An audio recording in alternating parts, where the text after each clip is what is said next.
Hi guys, I'm back. I know, man. Spent all of that time doing the. I'm so mad at myself. All right, so that's 35 minutes of content. Well, actually, I started 15 minutes late. So let me go to video producer. I'm just gonna delete that. Nope. Just gonna delete you. Thank you. Alrighty, so literally just spent several minutes sitting here ready for a thing that I'm mad at myself. I'm very mad at myself. I'm so glad nobody redeemed anything yet. Oh, I'm so mad at myself. All right, so everything that you just missed, I'll go ahead and go through it real quick. I updated the light novel channel's link. It should now be working and functioning because the channel is very much alive and well. I had a mini panic attack, and that's why I was so late, because I was dealing with all of that, and it got me so flustered that I forgot to do a couple of things, like actually update the name of the stream on Twitch. I'm so dumb. Uh Rollerblades Abridged episode 2 is now up on Fat Dog. If you are watching this on either the YouTube channel or the Twitch channel, please go check it out. Let's see what other stuff is going on. What other things should I talk about that are very important? I don't know. I don't know. Man, I'm in a state of panic. Uh again, seems to be my typical state of mind. Alrighty. Because it was such a small screen yesterday, I want to go ahead and point out, I went to my little gaming shop while we were waiting on our Chinese food to get done. And I've got this little box. I saw a cute little slime thing. Yeah, and let me pull up OBS real quick. So yeah, bought this cute little Rimuru slime figure. There. And it comes with a bunch of different ones. Got 3 Rimurus, as you can see. There's an angry Rimuru. There is a, trying to get it over here and like not. Okay, there we go. Angry Rimuru, Happy Rimuru, Slime Rimuru, Guy. I don't even know why Guy is there. He's not that important right now. But and a Milim. And so there we are. Hopefully it's a bit clearer now. It's just shiny as hell because of everything. Wish we had anime shops in the UK. It's not an anime shop. It was not an anime shop. I went to a game store that carried a lot of these. Game Exchange. Anyway, so I got that, and of course the only one I didn't want was Guy, and what's the first one I get? Guy. However, the second one I got, Rimuru. These are only $10 a pop, so if you just like to randomly send me $10, I'll let you know, and I'll go pick up another one, and we'll see what all we get. If I get Milim, that's it. That's over. Like, I have one. If I get like little Slime Rimuru, I'm gonna be super happy. Slime Rimuru and Milim are the next 2 that I want. Happy Rimuru, I'm good with that too, but I'm worried about getting duplicates. But you know, if you want to roll that, dice, let me know. Yeah, dude, they sell a lot of anime shit at like GameStop and Hot Topic and game stores nowadays. They sell a lot. What in the world? Oh, okay. Okay. I was like, I saw a little blue square on there, and I was like, is my camera doing weird shit? No, it's not. Alrighty. So, I'm going to be reading 4 chapters. If you did not see the cover for this, it's going to be chapters 1 through 4 of volume 13. There's only 12 chapters, so we should get through this in 3 weeks. I'm trying to help us get caught up, but not overburden myself with the amount of stuff I have to read. You'll have to look into MT Games next time you go in. Hell yeah, dude. But yes, really quickly, to those of you that are watching the stream live, and for those of you on the YouTube channel later, I'm trying to be cognizant of the fact that there's a YouTube channel that all this is going up. It's not like it's slipping my mind. It's just, I'm not used to talking to the YouTube channel. It's mostly just been Twitch. So I'm going to have to rework in my head how I address some things. Of course, I'm going to interact with the chat live, and that's a special thing for catching these shows live. if you want to interact with me directly. But of course, I encourage you guys in the comments to just drop comments, good stuff. Clipping is always encouraged here on Twitch. So if you want to clip these, actually on my personal Discord server, I have a channel where you can post clips to. So there you go. Do that. Please post your clips there so I can make a compilation video.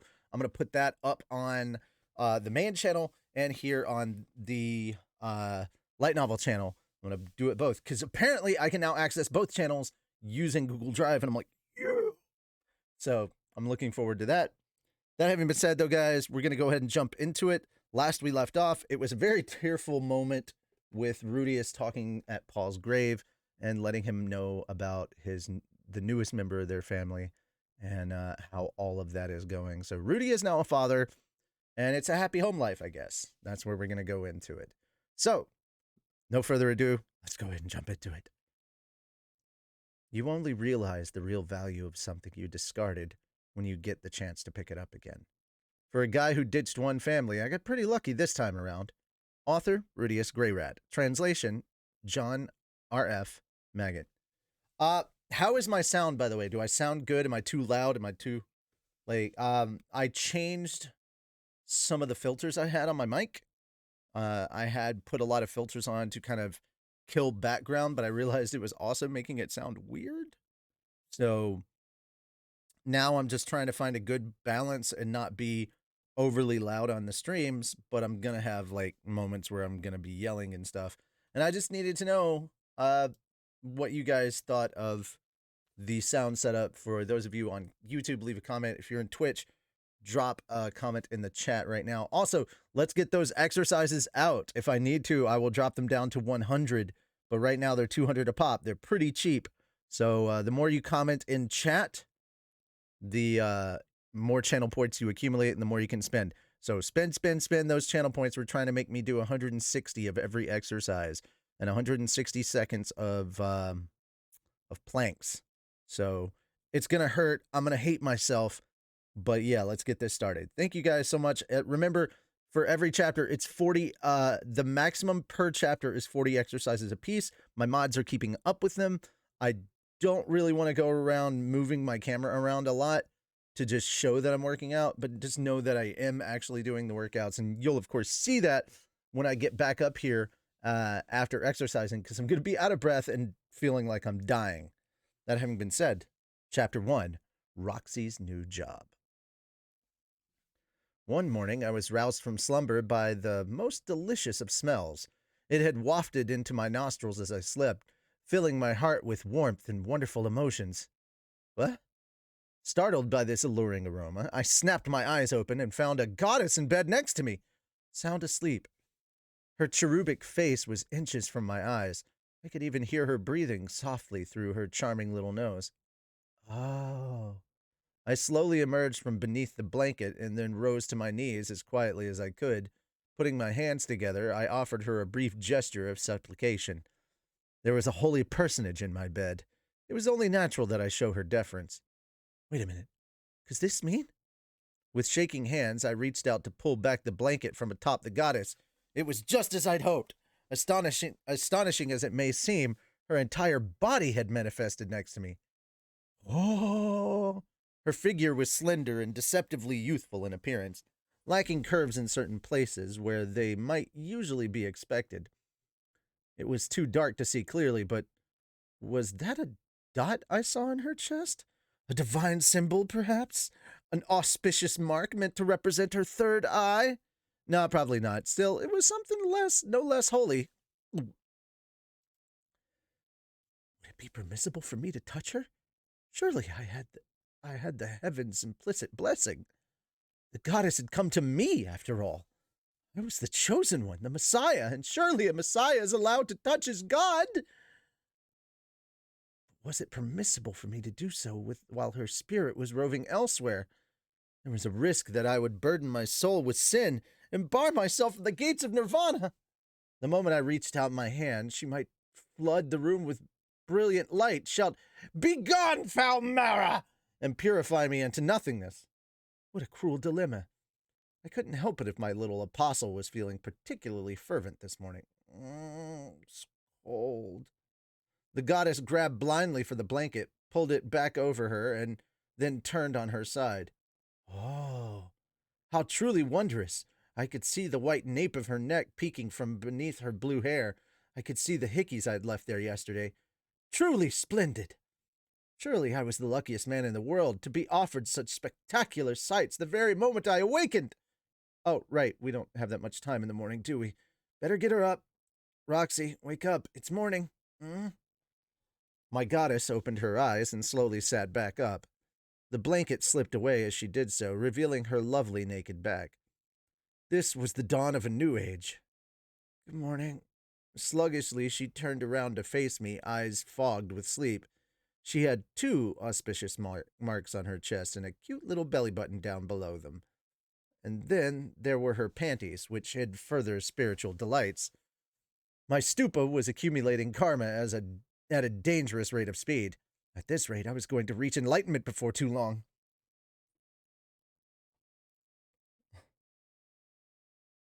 Okay, I'm gonna read this comment real quick. It's interesting.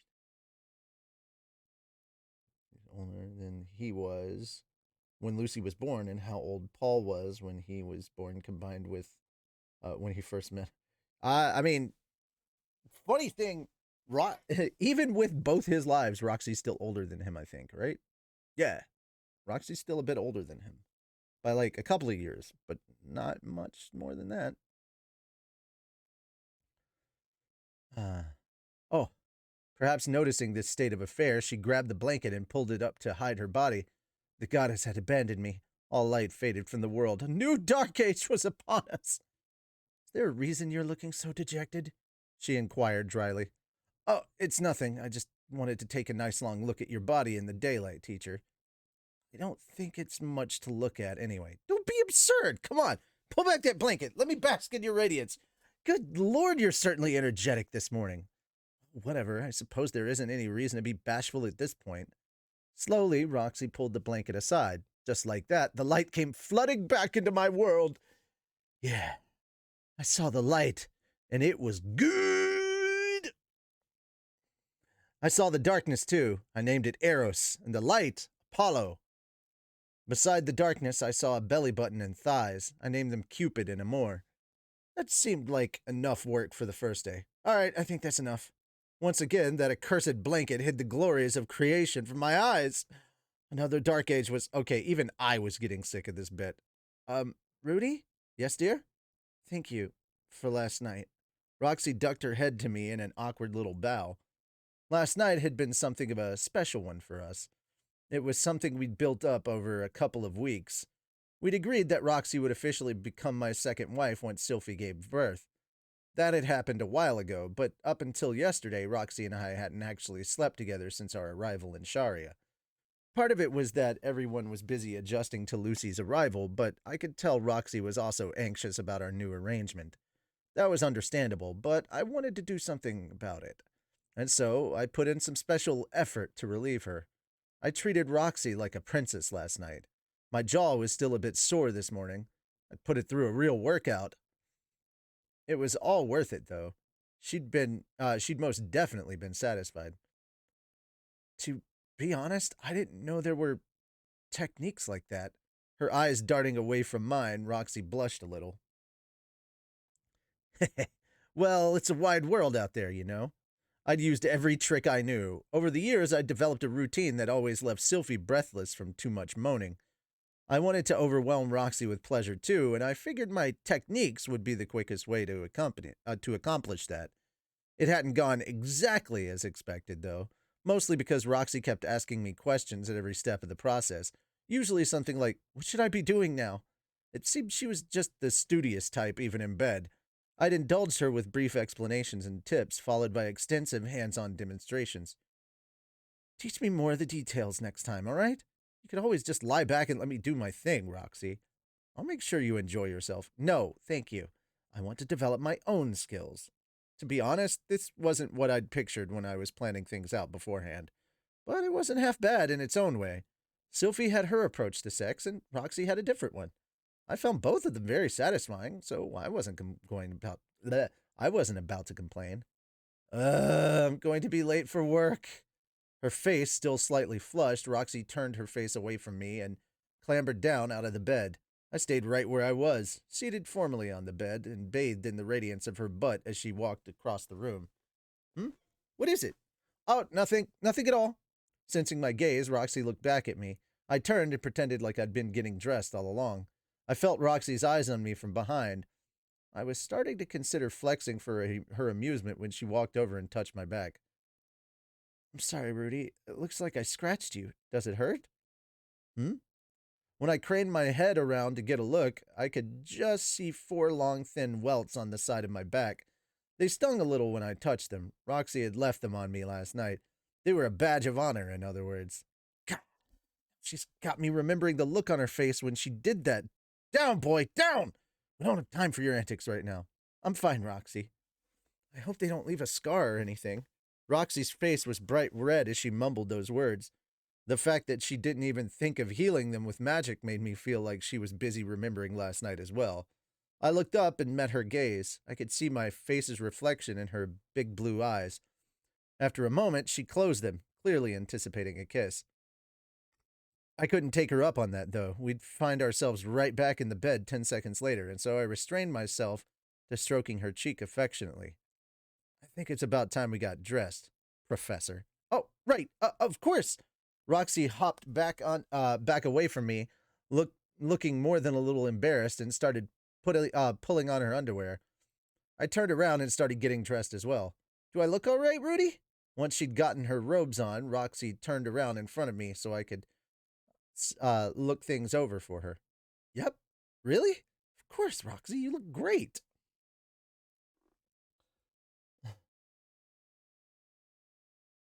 Yeah, exactly. She's 34 years old in his current body, so she's almost about the same age. Yeah.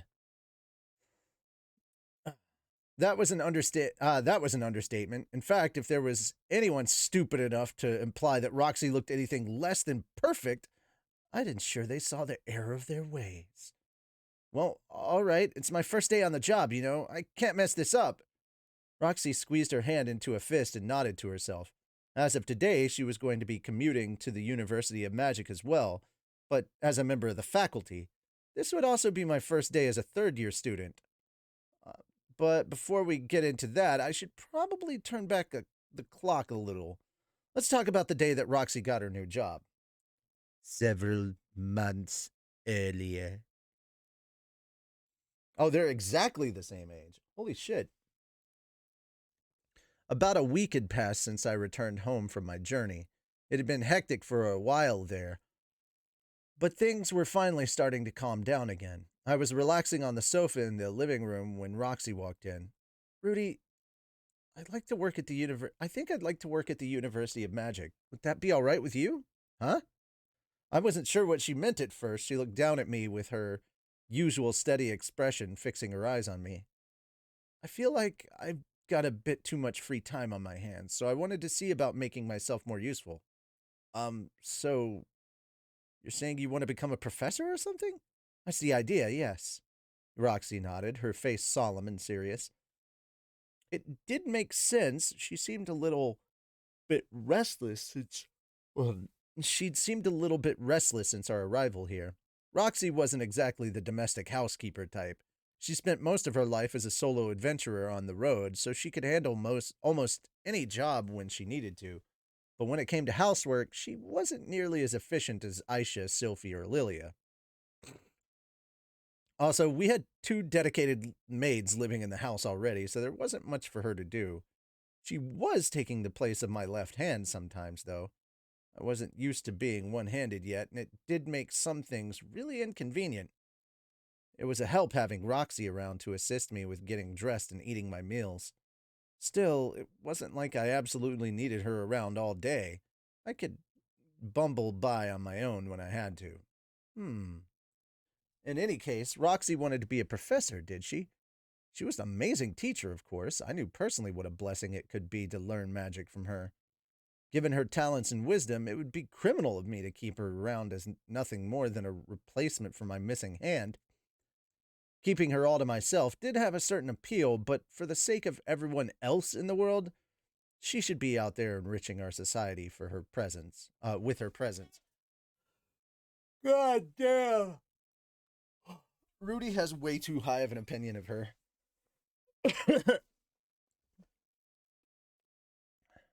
I'm sure it sounds a little arrogant to you since I'm nothing special as a mage, but I've always enjoyed teaching people what I know. What?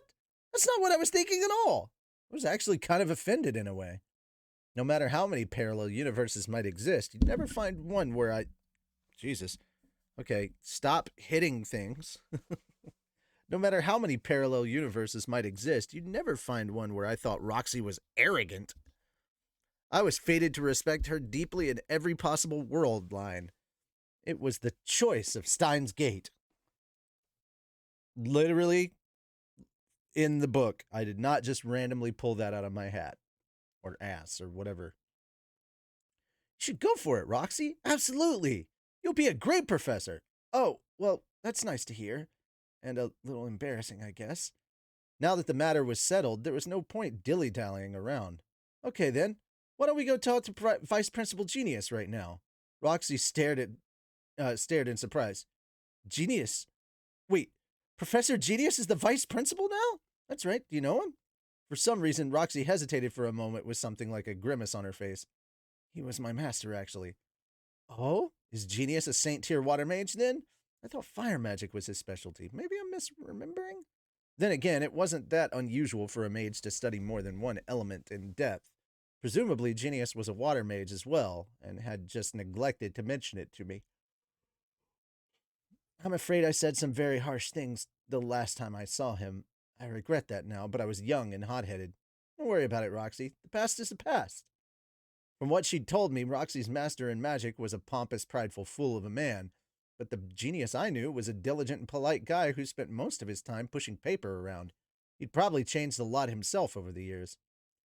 What if he holds it against me, though? I'll make sure he puts it all behind him, whether he wants to or not. I already owed Genius a good deal for his help over the years, but for Roxy's sake, I wouldn't hesitate to add to the debt I owed him. Well, okay then. Hopefully it won't come to that. With that settled, the two of us headed out for the University of Magic. We found Genius buried under a mountain of paperwork, as always. Well, my goodness. At the sight of Roxy, he offered us a smile that looked more like a grimace. Awkward smiles were basically his default expression, but this one was definitely more awkward than usual. Sorry to interrupt, Vice Principal Genius. Could we have a bit of your time? Of course, Rudius. Why don't we step into the other room? Still, despite the fact that he was obviously busy, Genius readily agreed to speak with us. The man always had a lot on his plate, but he'd never shoot me away when I needed help. He wasn't a bad guy at heart. Take a seat, please. After heading over to the reception room, Roxy and I settled down on a sofa across from Genius. When was the last time I'd been in here? After my duel with Batty Gaddy, maybe? It had definitely been a while. First of all, it's nice to see you again, Roxy. It's been too long, Master Genius. Didn't you say I, wasn't worthy of that title? Roxy let her gaze fall to the ground. I'm sorry about all that. I was young and arrogant, I suppose. The conversation had begun tentatively. They both clearly both thought one wrong word might lead to an explosion of anger. Anchor? Wow. I think that goes for both of us. I was far too proud of myself. Once they apologized to each other, though, they both visibly relaxed. They'd thought of each other as obstacles for a long time, but at some point they'd probably developed a kind of mutual respect, and only now, years after the fact, were they able to admit that to themselves. I had no way of knowing what they'd argued about in the past, but after all this time, it seemed like it was water under the bridge. A decade or two is enough to change most people. After a few seconds, Genius raised his head to clear his throat. In any case, what can I do for you two today? Well, Master Genius, in my travels after leaving the university, I eventually came to understand the joys and rewards of teaching. I was hoping to become an instructor here if possible. Well, well, said Genius with a slight grin. Didn't you regard teachers as utterly useless at one point? You certainly have changed, Roxy. Was he going to give us trouble about this? Feeling a little nervous, I shot a look over at Roxy, only to find she was smiling slightly as well. Maybe they'd both found something humorous about the situation. I found myself feeling a little bit left out.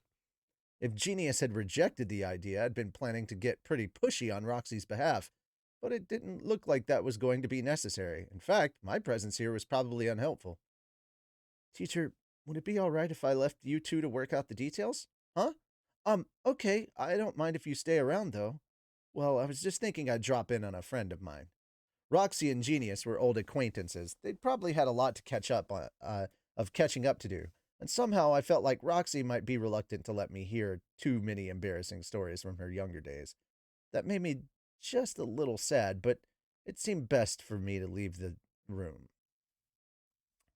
It seemed best for me to leave the room. Yeah, that random pause in there was not planned, and it sounded wrong, and I just wanted to do the sentence again.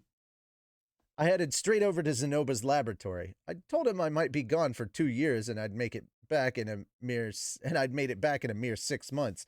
He'd probably be surprised to see me. The outcome of my trip hadn't been especially positive, of course, but there was no need for me to get him depressed as well. I'd have to try and act as cheerful as possible. Okay. I knocked on the door.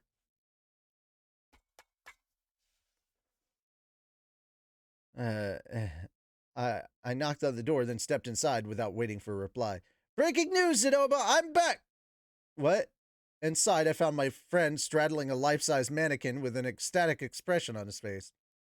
The two of us stared at each other in silence for a few seconds. What was Zenoba feeling right now? In this instant, what emotions were swirling through his mind? I knew, of course. I knew all too well. Averting my eyes, I closed the door without a word. Immediately, there was a great deal of clattering from inside the room. I waited about 10 minutes until the sounds finally stopped, and a small voice called, I'm ready. I threw open the door vigorously for the second time. Breaking news, Zenova! I'm back! Oh, how splendid if it isn't my beloved Master Rudius! The two of us rejoiced in our reunion and embraced each other as if nothing at all had happened. There was no reason for either of us to feel awkward. The two of us were best friends. I didn't see anything. Nothing ever happened. You certainly have returned to us quickly, Master. I thought you were going to be gone for 2 years. Well, it's a long story, but we ended up coming back early. Ha! So you accomplished a 2-year quest in less than half the time. You never cease to amaze me. I took a look around the room. It was full of dolls and statues, many of which seemed to be folk art of some kind. I'd been in this room many times before, of course, but it felt almost nostalgic to be back.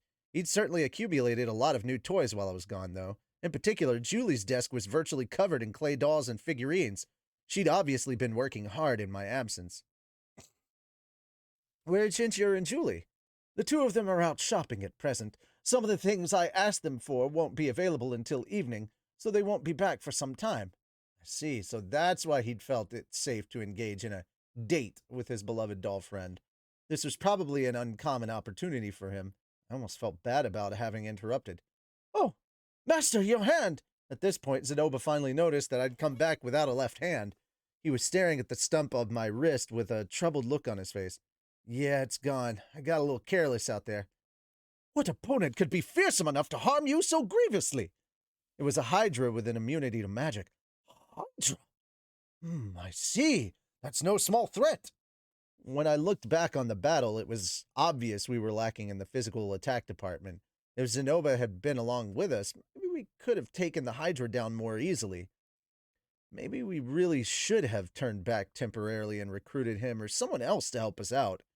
There wasn't much point speculating about it now, though. If the beast was resistant to magic, I can see why even you would... if the beast was resistant to magic, I can see why even you would have struggled to defeat it. Yeah, and even when we managed to cut off one of its heads, it grew right back. There's no picnic, that's for sure. It was capable of regeneration as well. How did you manage to slay it, then?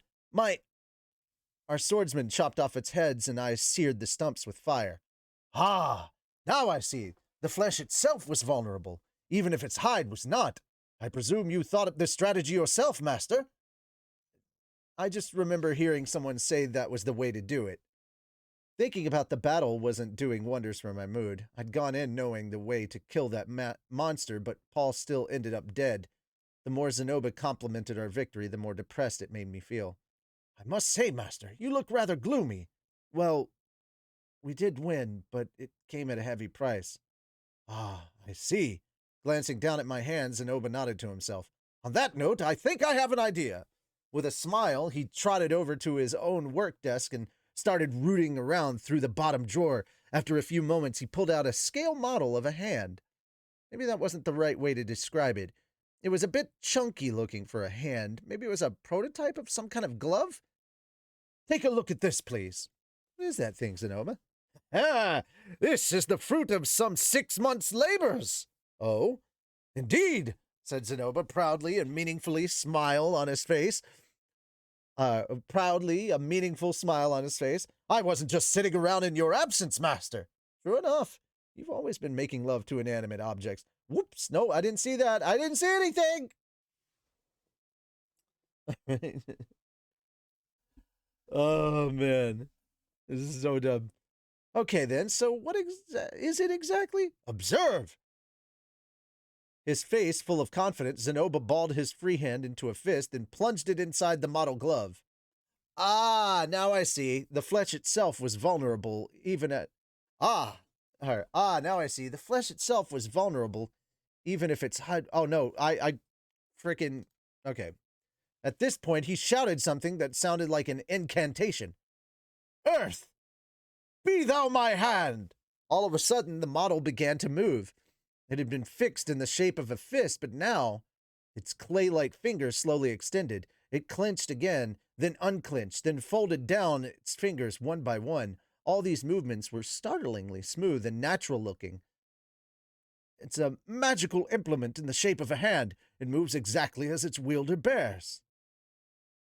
I followed your advice, master, and continued my study of that mysterious doll in Cliff's assistance.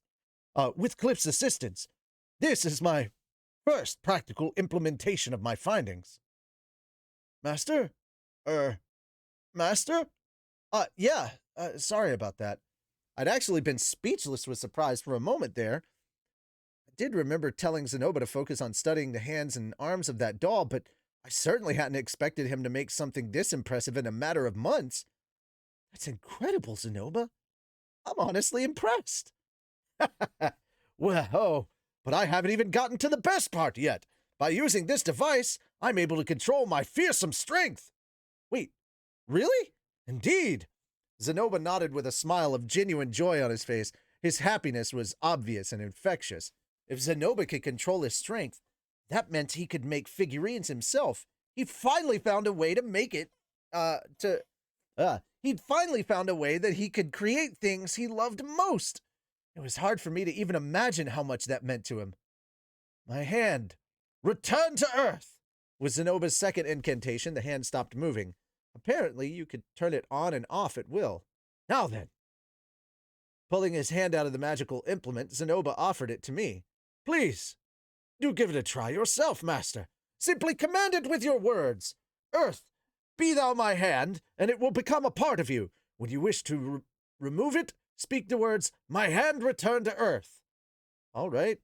Accepting the hand from Zenoba, I pushed it against my left wrist. The thing was made to have room for a balled-up hand inside it, of course.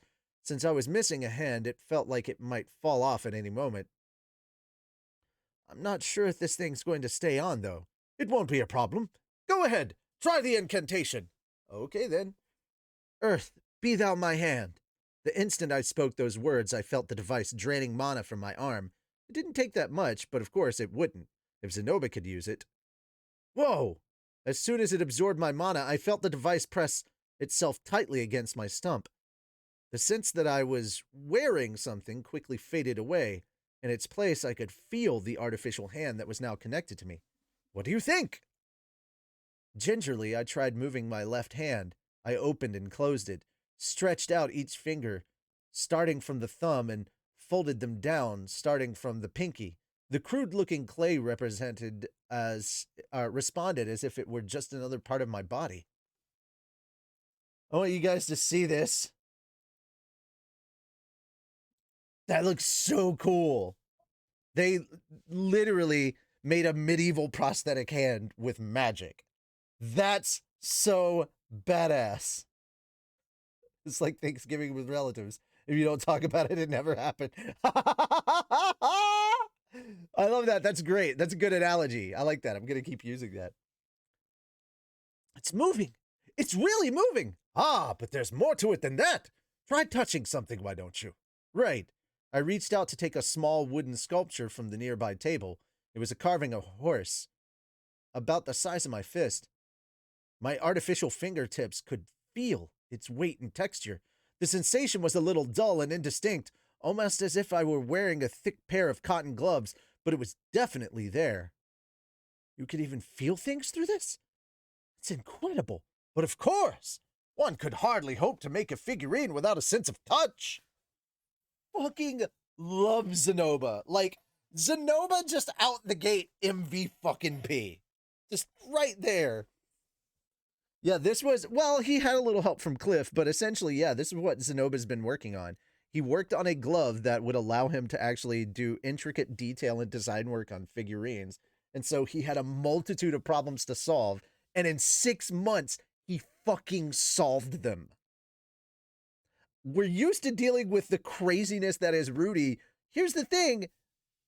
On his own, doing this, when it comes to stuff that he's invested in, Zenoba's a fucking genius.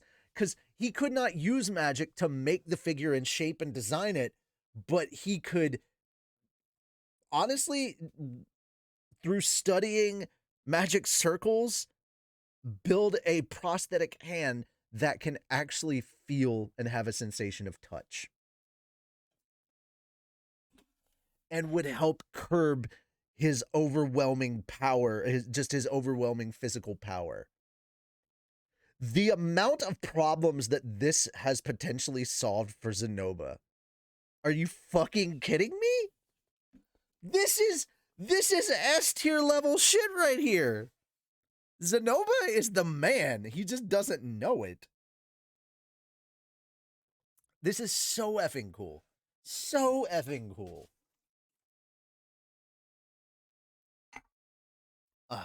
See, here's the thing. We went through a really dark book last couple of weeks.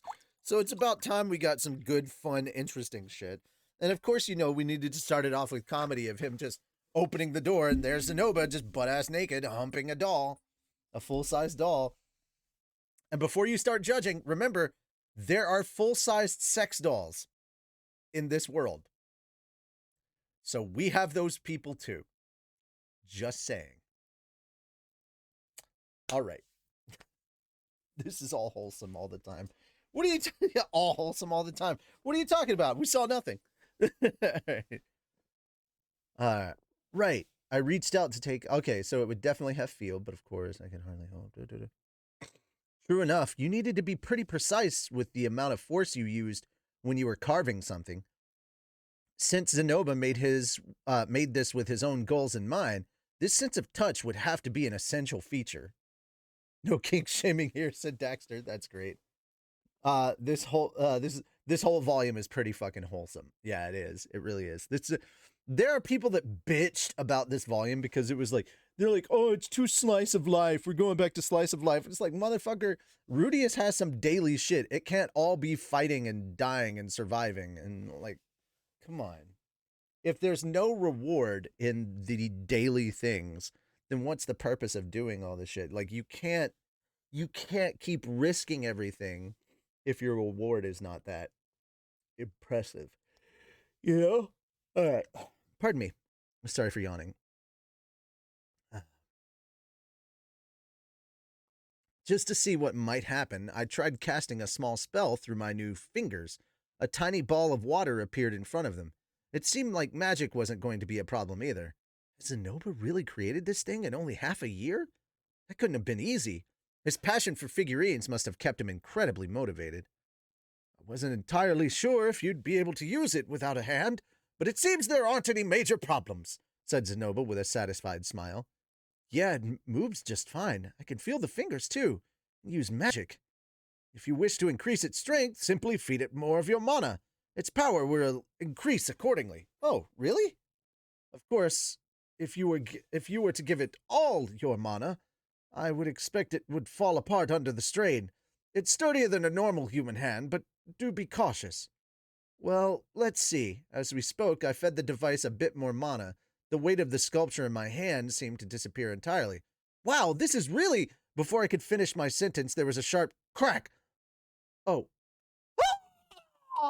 I snapped one of the legs clean off the little horse without even meaning to.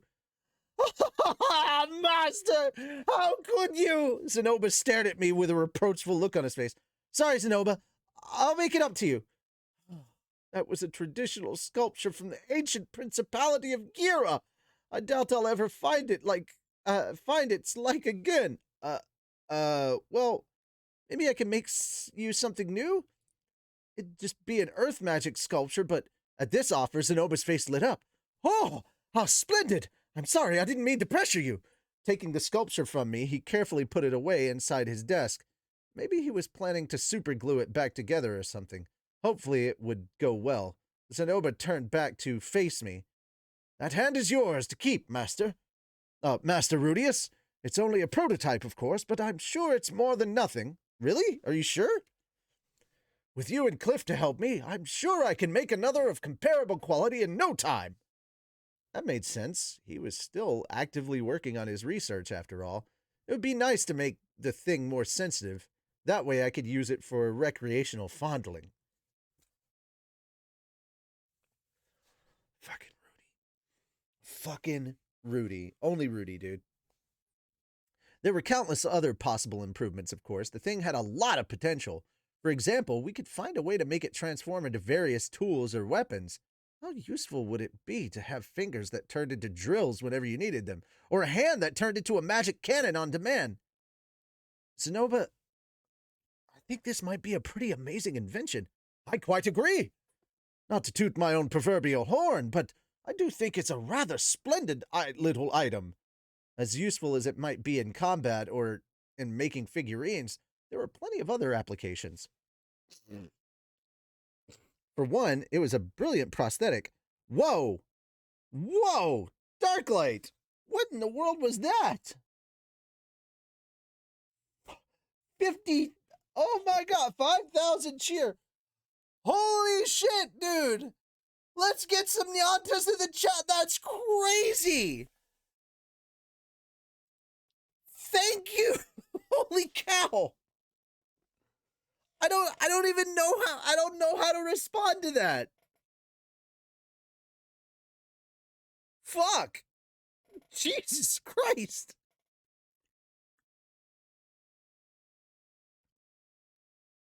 As thanks for all the work you did in chapter 12. Bro! I appreciate it, sir. I'm just doing it because I love this. But thank you. Fuck. Now I'm all shy and bashful and shit now. That's crazy.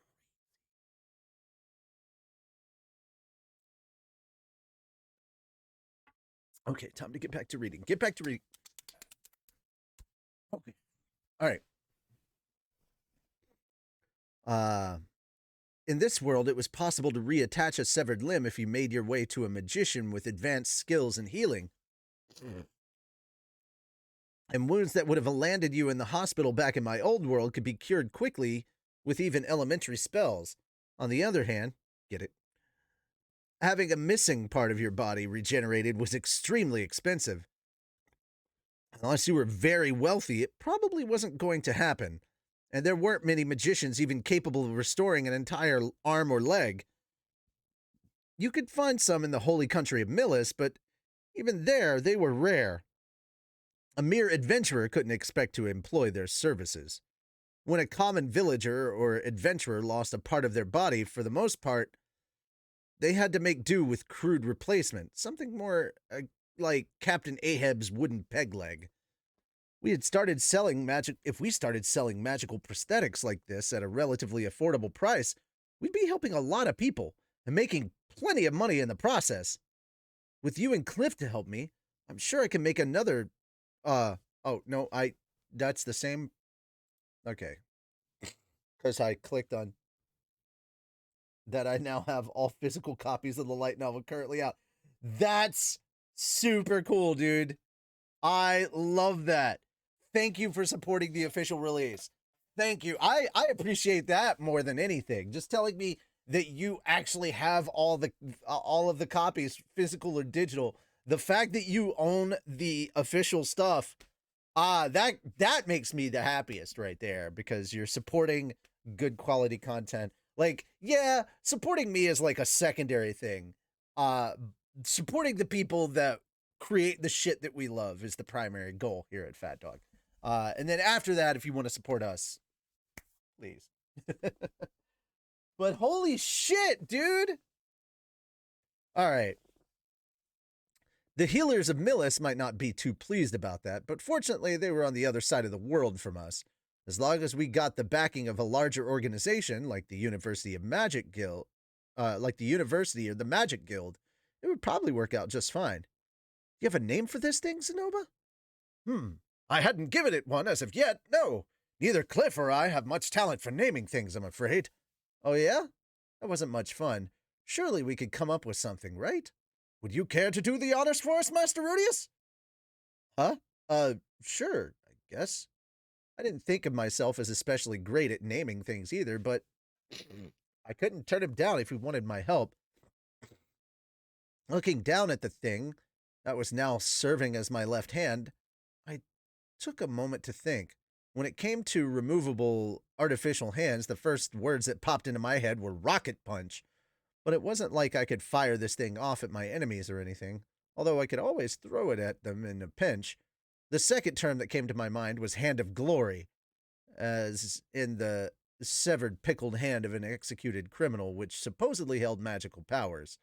Not the special move of a perverted bandana-wearing anime character. I didn't feel the need to reuse a name that already existed, though. This thing was a brand new invention, something this world had never seen before. Maybe the inventors deserve to get some credit. Why don't we take a bit from Zenoba and a bit from Cliff and call it the Zolif prosthesis? Shouldn't there be a part of your name in there as well, Master? Nah, that's all right. I didn't really contribute to this or anything. I don't believe that's entirely true, but very well. From now on, we'll call it the Zolif prosthesis. Prototype 1. Zenoba smiled proudly as he spoke. In any case, it seemed I now had a magical replacement for my missing hand. It wasn't as precise or as sensitive as my old one, but it moved just fine, and I could at least feel things through it. It could also become very powerful with the addition of a little excess mana. I was going to need some practice to get the hang of using the correct amount of force, though. My goal was to get to the point where I could gently squeeze Roxy and Sylphie's breast.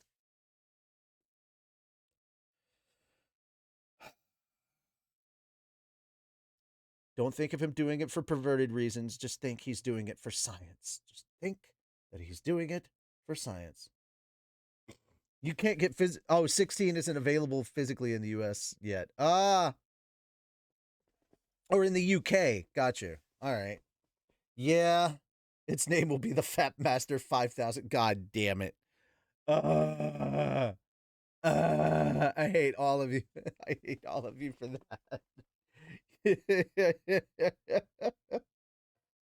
Oh, dear Lord.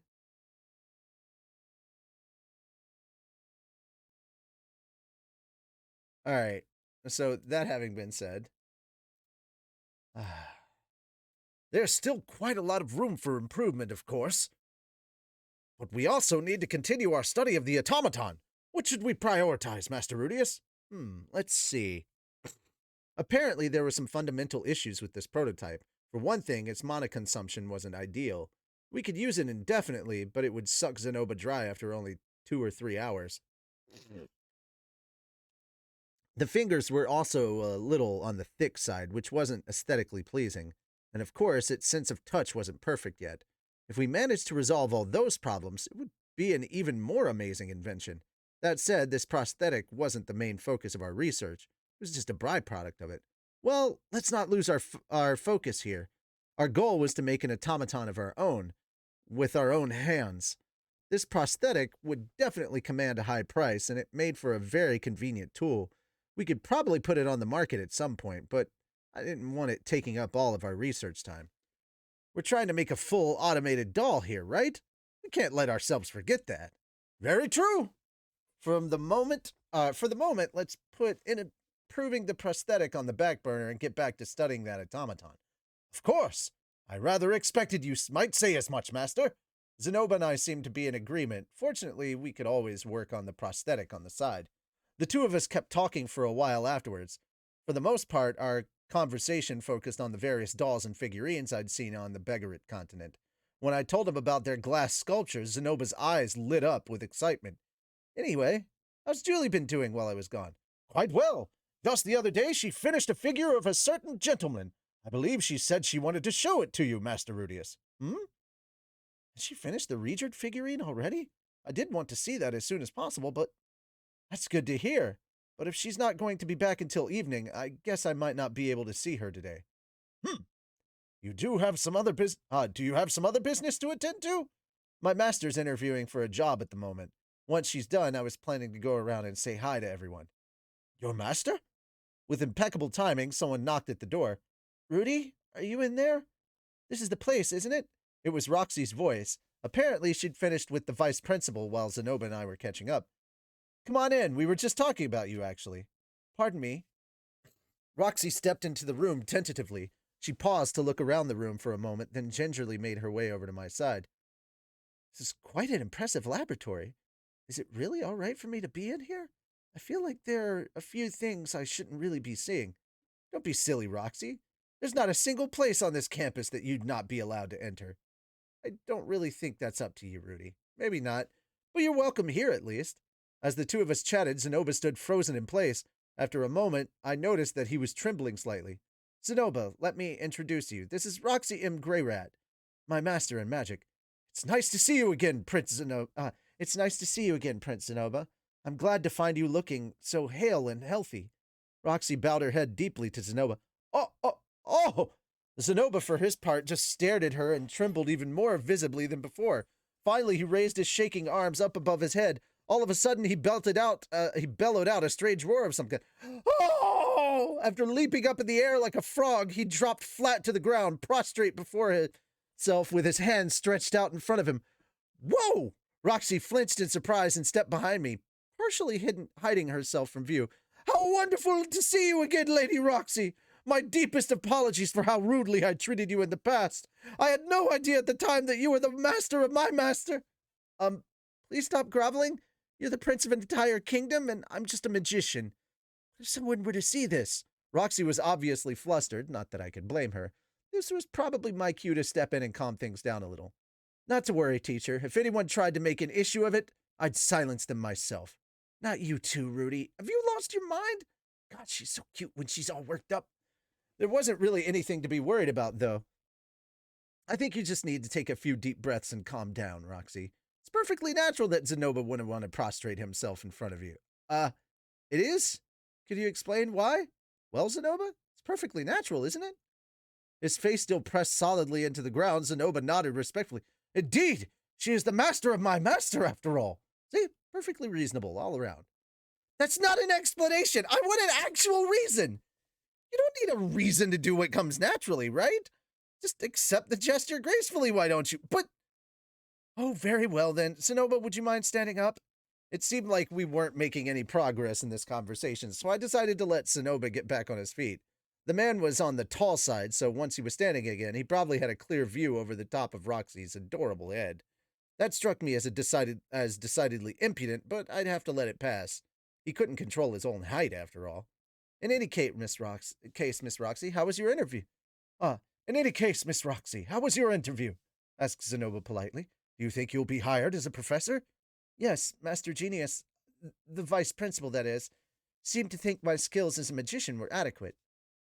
Well, of course they are, I interjected. You're the woman who taught me magic, after all. You did most of the learning on your own, Rudy. not sure how much that says about my potential as an educator. Apparently, Roxy would be starting her new job as an instructor here as soon as the next term got underway. This clearly called for a celebration. It wasn't the only thing we had to celebrate either. We'd be getting married soon. My sisters were going to be turning 10 before too long. Wait, they're not 10 yet? Jesus. Before too long, and we had another member of the family on the way. It might be easiest to consolidate them all into one big party or something. Apart from everything else, Paul's letter had suggested having a celebration once everyone made it back here. There wasn't any rush, though. We all had a lot on our plates right now. It would be better to wait until things were a little less crazy. Oh, I almost forgot. I was planning to go around and say hi to everyone else, too. Quite reasonable, Master. I'm sure they'll be overjoyed to see you back so soon. Zenoba smiled so brightly that I couldn't help grinning as well. More than anything else, I was excited to finally introduce Roxy to the others. All right then, Zenoba. Thanks again for the prosthetic. I'll come back soon. Please do stop by when you have the time, Master. Julie will be glad to see you. Of course. Ah, one last thing. If your new hand starts giving you any trouble, it might be faster for you to show it to Cliff directly rather than coming to me. Got it. With that, the two of us left Zenoba's rooms behind. As we walked down the chilly corridors of the university, a creaky sound echoed off the walls. It was coming from my new prosthesis. I was actively experimenting with how much magic I could safely feed it. Each time I opened and closed the hand, it would emit an audible squeak. I supposed it wasn't reasonable to expect a prototype to be designed with silent operation in mind. Is that prosthesis a magic implement, Rudy? Asked Roxy, looking down at the clay-colored hand. That's right.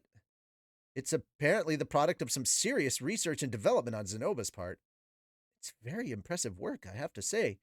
It seems to be capable of very precise movements. Yeah, it's really something. Given how well it works, I think I'll be able to get by just fine from now on, even without having you around all the time. Oh, right, I suppose so. For some reason, Roxy's face took on a slightly downcast expression.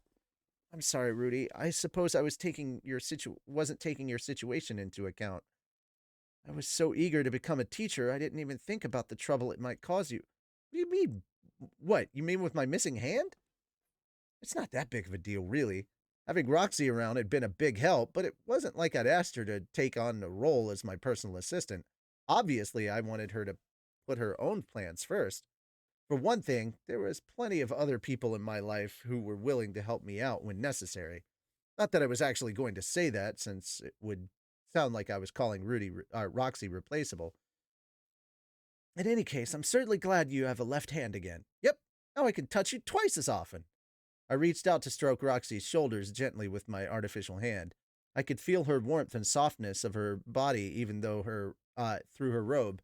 Apparently this thing was sensitive to temperature as well. It really was well made. I kept caressing Roxy for a lengthy period of time, but she accepted it without complaint. Anyway, I want to introduce you to everyone. Mind coming with me for a while? Oh, of course. Roxy nodded, looking a little nervous. For the rest of the afternoon, I went around the campus, introducing Roxy to my friends and acquaintances. We managed to see Linnea, Priscilla, Ariel, Luke, and Nanahoshi. I'd been planning to visit Cliff as well, but I heard passionate moans from inside his laboratory when we approached and decided to come back some other time. The reactions we got were widely varied. Linnea and Priscilla responded in a particularly amusing way. The moment they got a whiff of Roxy's scent, they both twitched to attention with looks of fear in their faces. As they stood there meekly with their tails between their legs, I introduced Roxy as my beloved teacher. They promptly bowed their heads to her.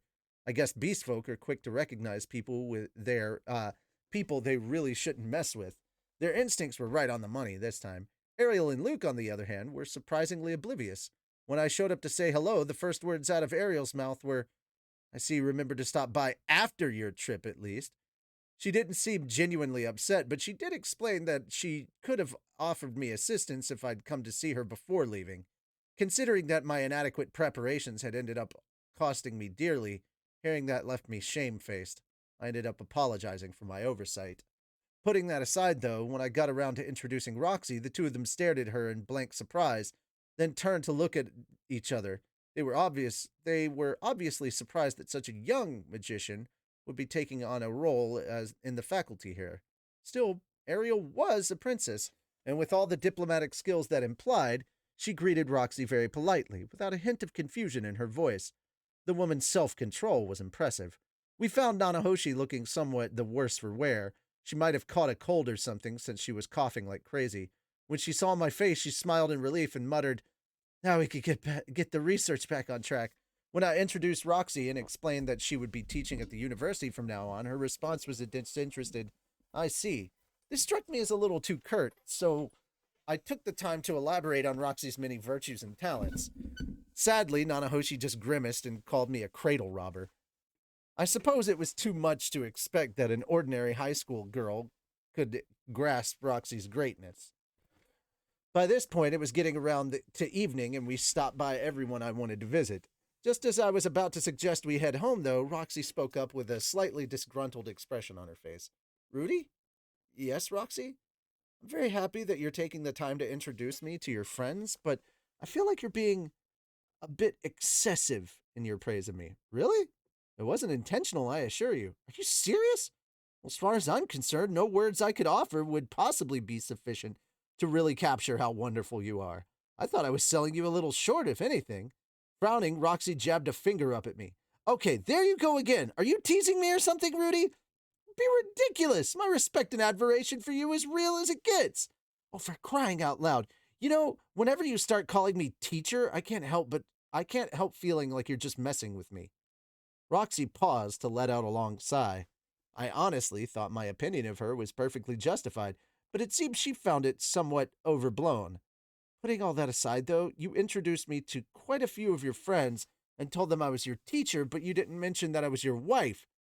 "Oh." Just like that, I realized how badly I'd screwed this up. This might not even be something I could fix at this point. Roxy was perfectly right. She wasn't Roxy McGurdy anymore. She was Roxy M. Grayrat now. I'd introduced her that way to everyone, of course, and she'd repeated it when she made her greetings. I guess a part of me had assumed that was enough, that it was perfectly obvious we were married.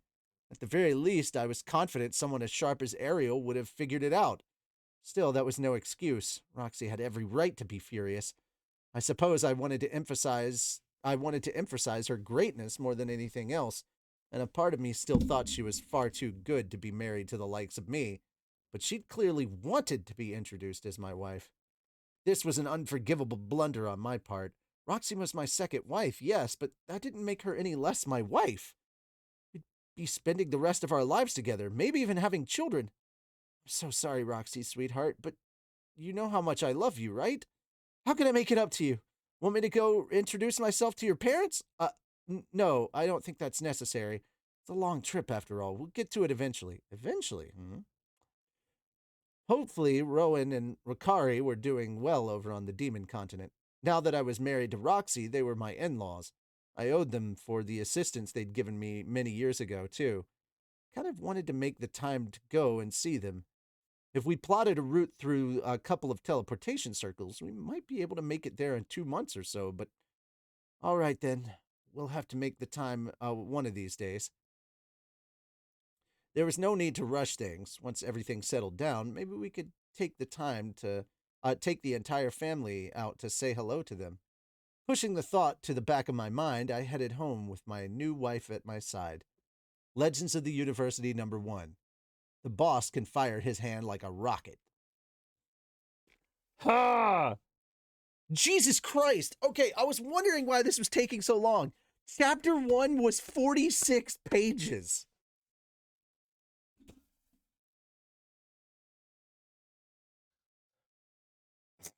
To quote to quote Spider from last week, Rudy slams open classroom door. "Hey guys, check out the new wife I just got."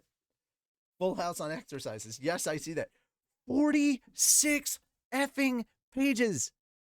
All right, we still got 3 more chapters to go through. All right.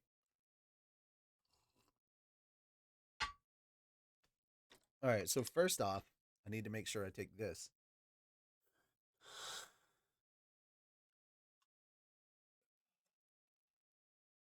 This is gonna suck.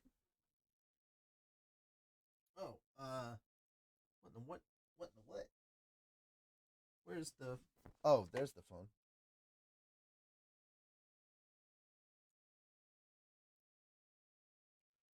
I never put it back on the. Oh, I don't need to charge it anyway. It's at 97%.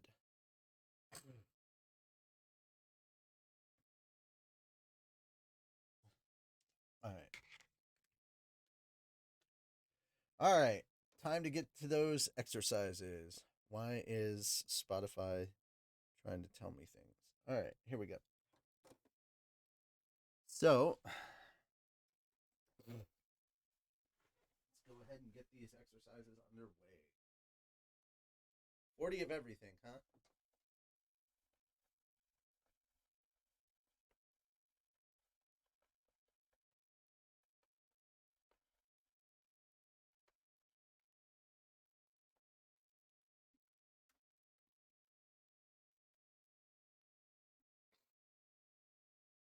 Sorry, I had to pull my pants back up for a second.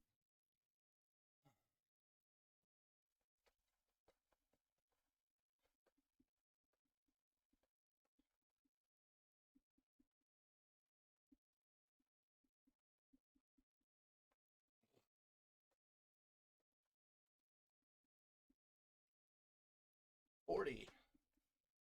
Whew. All right, since I got so much from the bits, I'm gonna go ahead and wear this for the squats anyway.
Oh.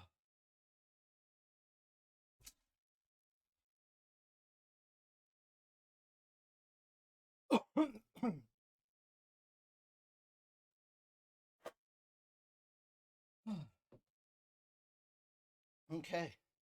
Heel touches. Oh, my legs are on fire.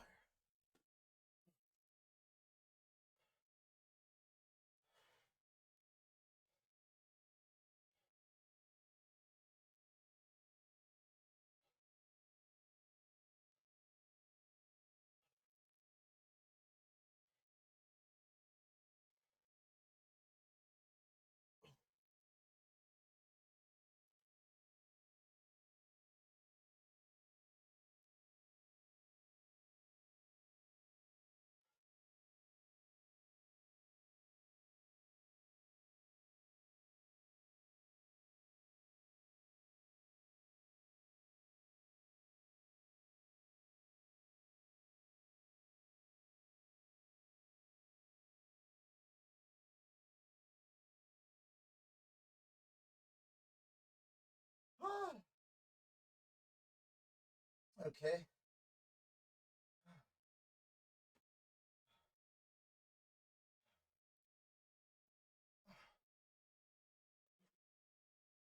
Time for crunches.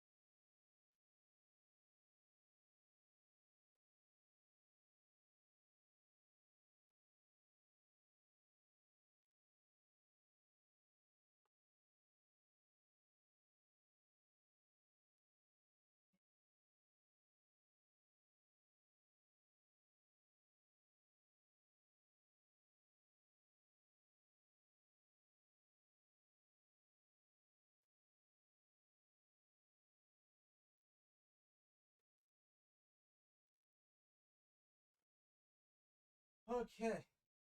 40 crunches.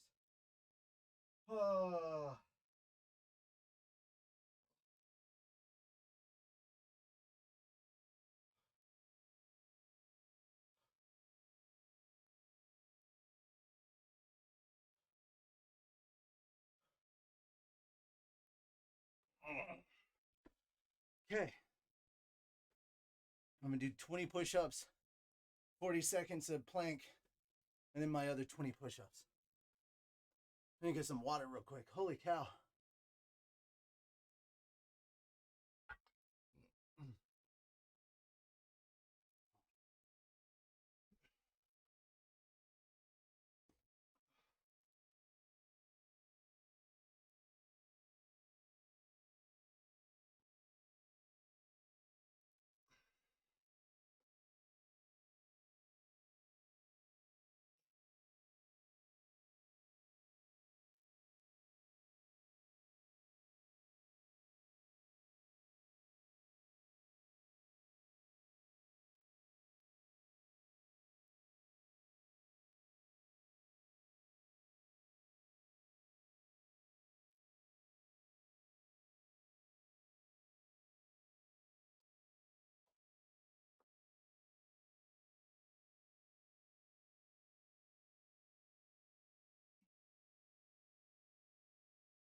Oh, 40 seconds.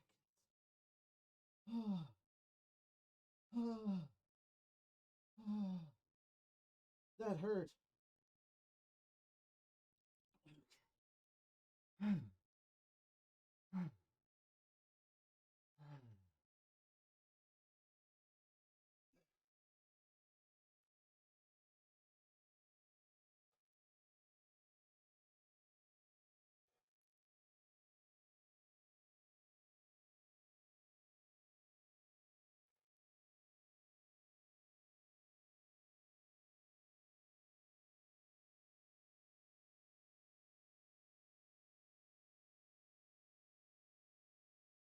Okay.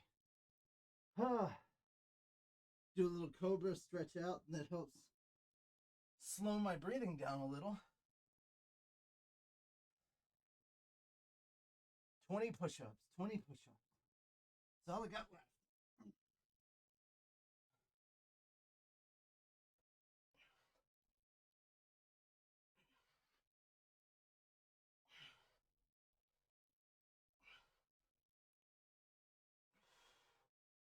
10 push-ups.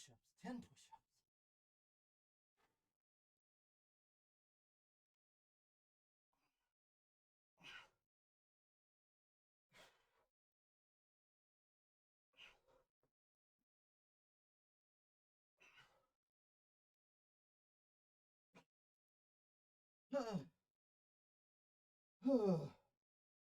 Push-ups are done.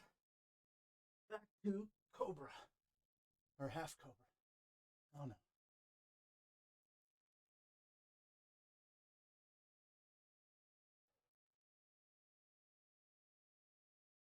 Okay.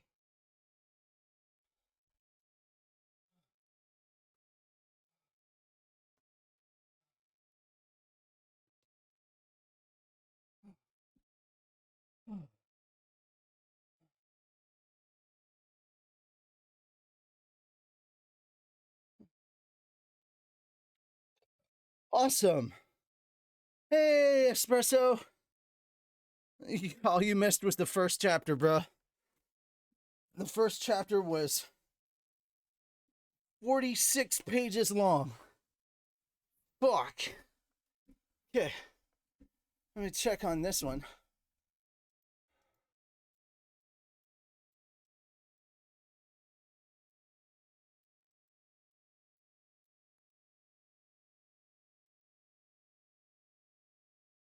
Okay, 24 pages to chapter 3. Chapter 3 is going to be at 73.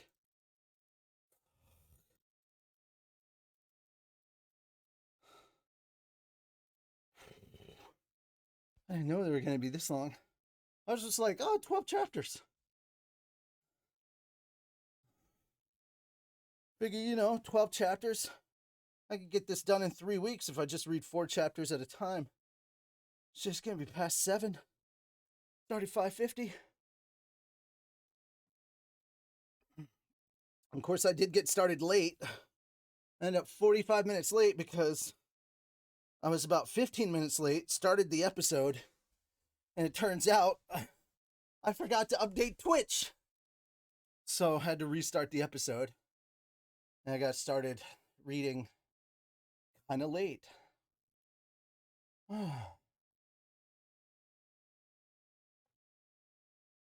All right.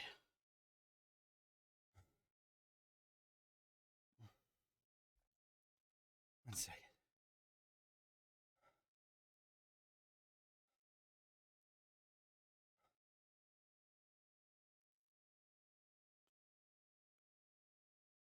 Okay, so the next is chapter 3, and then after that is Training with Norn. And then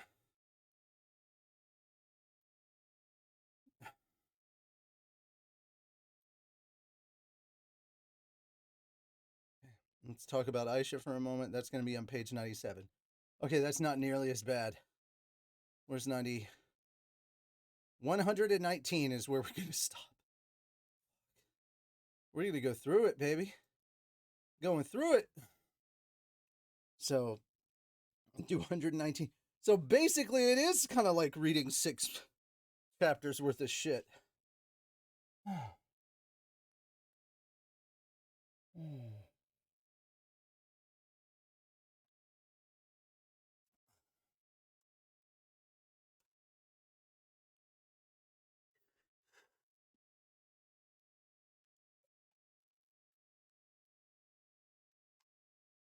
And because it takes me so long to get my breath back every time.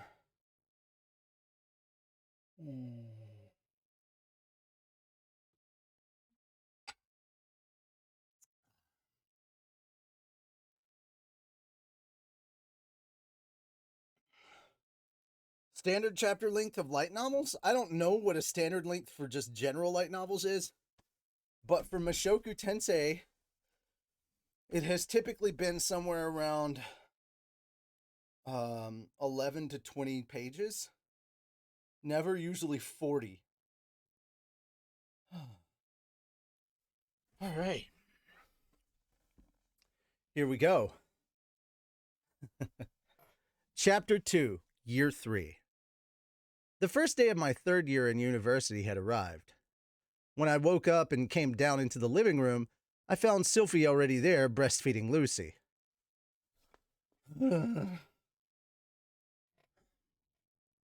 Oh, good morning, Rudy. Good morning, Sylvie. Lucy was still only a few months old, but she seemed to be strong and healthy so far.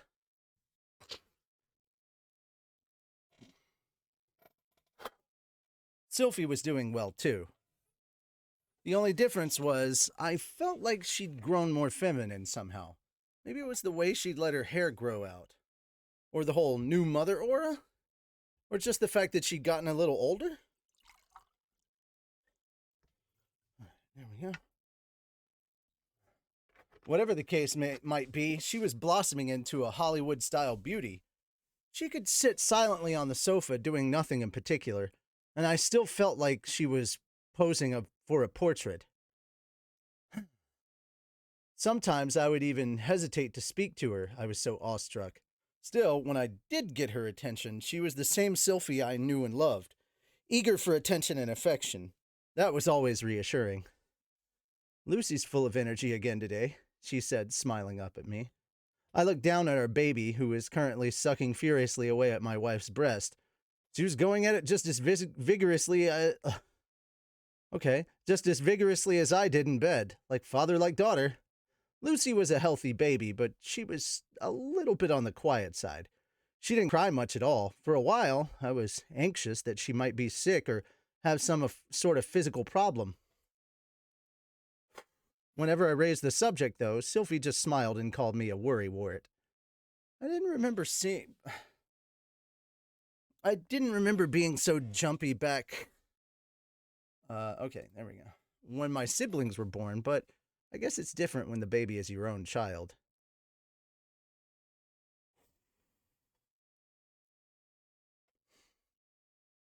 Despite my concerns, Lucy had been growing steadily and staying healthy. She was still on the quiet side for a baby her age, but her body seemed sturdy enough. Once, while Lilia was looking at my calm little daughter, she observed, "She reminds me of you at that age, Master Rudius." That gave me a start. Obviously, the word reincarnation flashed through my mind. I was a pretty crappy person in my previous life, to be honest. The idea made me worried. What if Lucy was the reincarnation of some good-for-nothing moron from Japan? The idea kept gnawing away at me for a while. Ultimately, I resorted to speaking to my baby daughter in Japanese and English to see if she reacted.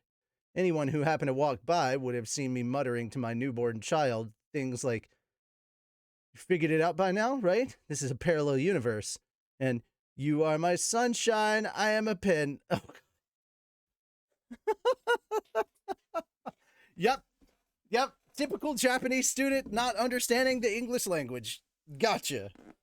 I am a pen. Yes, I have said just as many stupid things in foreign languages. I cannot fault you for that.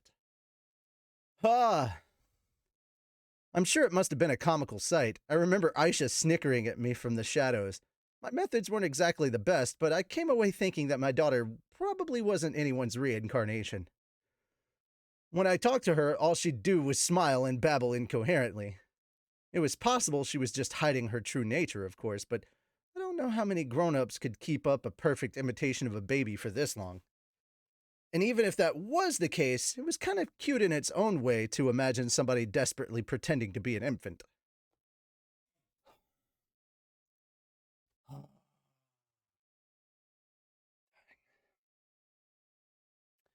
Yeah, one way or another, Lucy was definitely cute. I could sit next to her cradle all day without ever getting bored of watching her. All in all, I didn't really care if she was somebody's reincarnation. I was going to take good care of her either way. Paul had done the same thing for me, after all. Our daughter's as adorable as ever, I see. No kidding. Why is she so cute anyway? Probably takes after her mom. Slipping my arms over Sylphie's shoulders from behind, I hugged her gently to me. I lowered my hand as if to deliver a kiss to the back of her head, but then kept going and buried my face in her hair. She smelled faintly of milk. It was sort of like a natural perfume. Thanks, Rudy. Rubbing her face against my hand, Sylphie smiled shyly, and then she spotted Roxy standing behind me. Hello there, Roxy. How was Rudy last night? Roxy twitched in surprise. He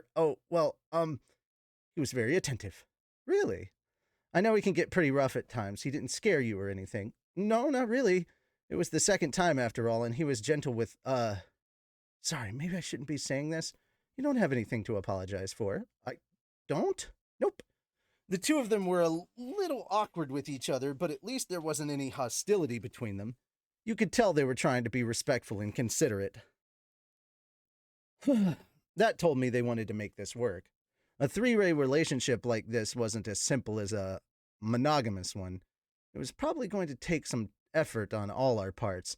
In particular, we would be leaning on Sylphie a lot. Her open-mindedness was the only thing that had even made this arrangement possible. I'd gone back on my word to her and taken on Roxy as a second wife. She would have been justified in slapping me in the face with my divorce papers. Breakfast, time to get breakfast. At this point, Aisha strode into the living room singing to herself. It was a crappy song, to be honest. Maybe she'd made it up on the spot. I guess even geniuses have their weak points. Good morning, Rudius. Good morning, Miss Sylphie and Miss Roxy. Today's breakfast is pretty much the same as always. She was carrying white bread, green soup, and warm horse milk. In this region, it was traditional for new mothers to drink plenty of that. Supposedly it helped them breastfeeding. That won't do, Aisha. Tell everyone what you're serving. Lilia had entered the room behind her daughter. Apparently, she'd been in the kitchen as well. We have potato and yoko bean soup served with white bread and highly nutritious horse milk. Aisha rattled off obediently. Of course, we knew this already since it was what we ate more or less every morning, but I guess there's some value in keeping up with little formalities. Very good, said Lilia, nodding in satisfaction. Please wait just a moment, everyone. With that, she headed up to the second floor. Thank you for your patience. After a few moments later, she returned with Zenith in tow. My mother stepped into the living room, paused to stare at me, and then silently headed over to her usual seat at the table. Good morning, Mom. Months had passed at this point, but Zenith's memories hadn't returned to her. However, she was changing in some small but noticeable ways. In particular, she acted very differently when Norn was around. She'd stroke her daughter's head or try to feed her from her own plate, that sort of thing, almost like she thought the girl was only 2 or 3 years old. Norn seemed unsettled by this at times, but she accepted Zenith's attentions. I don't know exactly what the girl was thinking. I had to assume she had very mixed feelings about it, though. She was still at the age where it was natural for a girl to be attached to her mother or getting ready to rebel against her. Either way, it's a period of your life where your relationship with your parents feels very important. Still, Norn understood Zenith's condition, and she was clearly trying to put her mother's feelings before her own. I never would have expected that kind of maturity from her a few years ago, but I guess people do change. It was hard to know what any of it really meant on Zenith's end, though. Did she just feel a connection to her daughter, or on some intrinsic level? Or was she slowly starting to regain pieces of her memory? For the moment, it seemed best to just wait and see what happened. Okay, everyone, let's eat. We all ate our breakfast together. Sylphie was seated on my right and Roxy on my left. On the other side of the table were Aisha, Lilia, and Zenith, in that order. Norn would have been sitting next to her mother, but she wasn't here today. I didn't remember anyone actively working it out, but we'd somehow arrived at this seating arrangement anyway. I'm sure you remember, but I'll be back at university starting today. Take good care of Lucy for me, okay? Of course, Miss Sylvie. Of course, Miss Sylvie. Leave everything to us. Sylvie and I would be returning to our classes as students starting today. Lilia and Aisha would be taking care of our child while we were away from the house. Lucy was still an infant, though. She couldn't survive without access to her mommy's breasts. Wait, did that make me an infant too? Putting that aside for the moment, we decided to hire a wet nurse. It was a lady named Suzanne who lived in the neighborhood, a former adventurer and a mother of 2. She was an old acquaintance of mine, but no need to get into that right now. Thanks for the food. It was time for me to get my third year at the university started. Yo, morning, sir. Good to see you back at it. The moment we set foot inside the campus, students I didn't recognize started coming up to say their hellos to me. They were rough-looking types, but they were all oddly respectful. Maybe I was projecting an aura of authority these days. I guess I was a father and the head of a household now, come to think of it. Not that I felt any different. Hey, boss! I was reflecting on all this. The most dangerous-looking students of all appeared before us. Good morning, boss! Oh.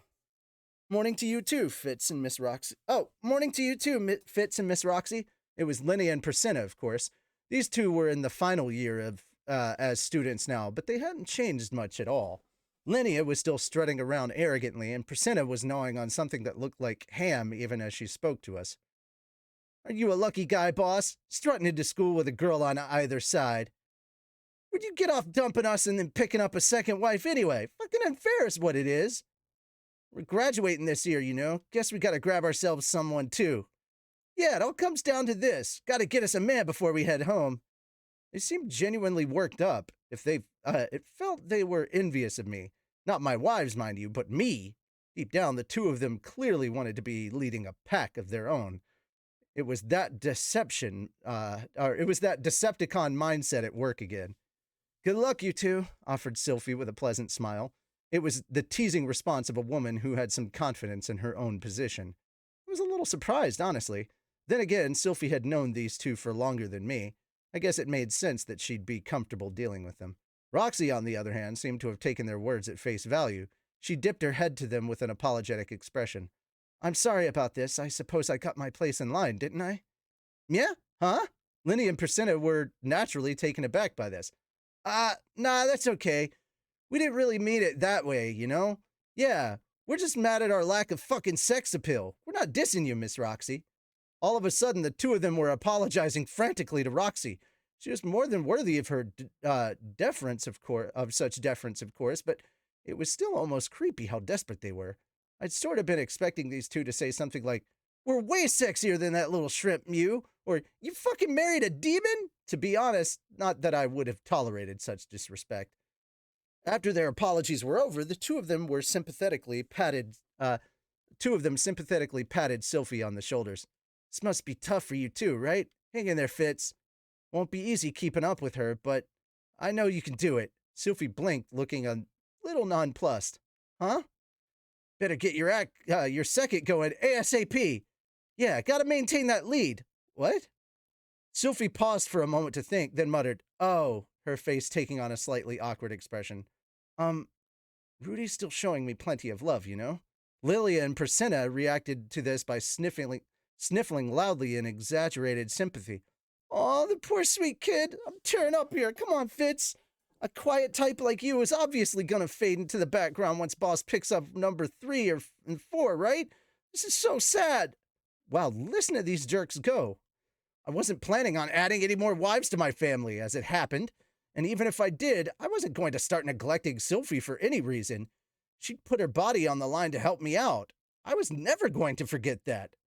Not that I'd repaid her too well so far. What with the Roxy thing and all. Huh? That's not true. Right, Rudy? I couldn't make out Sylphie's expression underneath her sunglasses, but her voice sounded anxious. I needed to step up and give her some reassurance. Of course it isn't. I leaned over and pulled her into a big hug, rubbing her back affectionately. I took a deep breath and prepared to express my feelings. It was probably best to make things clear here and now, with lots of witnesses around. "I love you, Sylphie!" This forceful declaration earned a round of applause from a number of random bystanders. Sylphie blushed furiously and wriggled around inside my arms. "Rudy, come on. This isn't the place or the time." "Oh, really? You're the one who asked me for reassurance." "Well, if you want to make a big gesture, you ought to do the same for Roxy, too." "Fair enough." I glanced over at Roxy. "That's not really necessary. I'm all right." She was looking up at me with something like expectation in her eyes.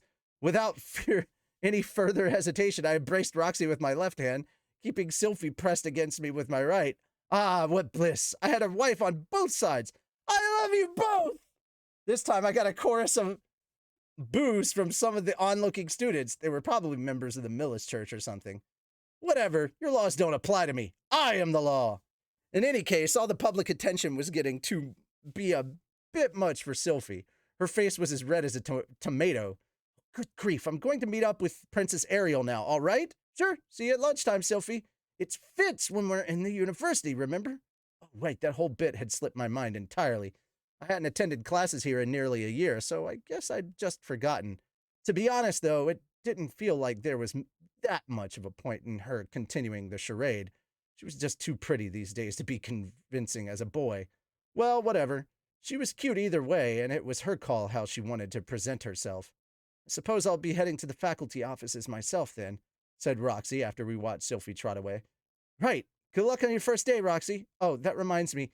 You should really call me Professor Roxy while we're on the school grounds." True. We had to keep our personal and professional lives separate. Fine with me, of course, but more importantly, Roxy really was a professor today, wasn't she? That was kind of spicy. I found myself thinking back to last night.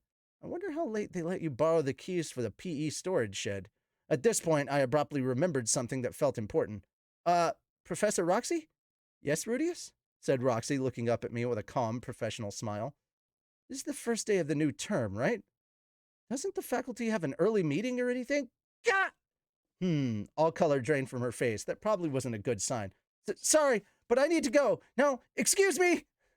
Within seconds, she'd rushed off toward the faculty offices and disappeared into the crowd. I guess we hadn't thought through our timing. A faculty member wasn't going to be operating on the same schedule as a mere student, of course. Well, okay then, let's get going too, guys.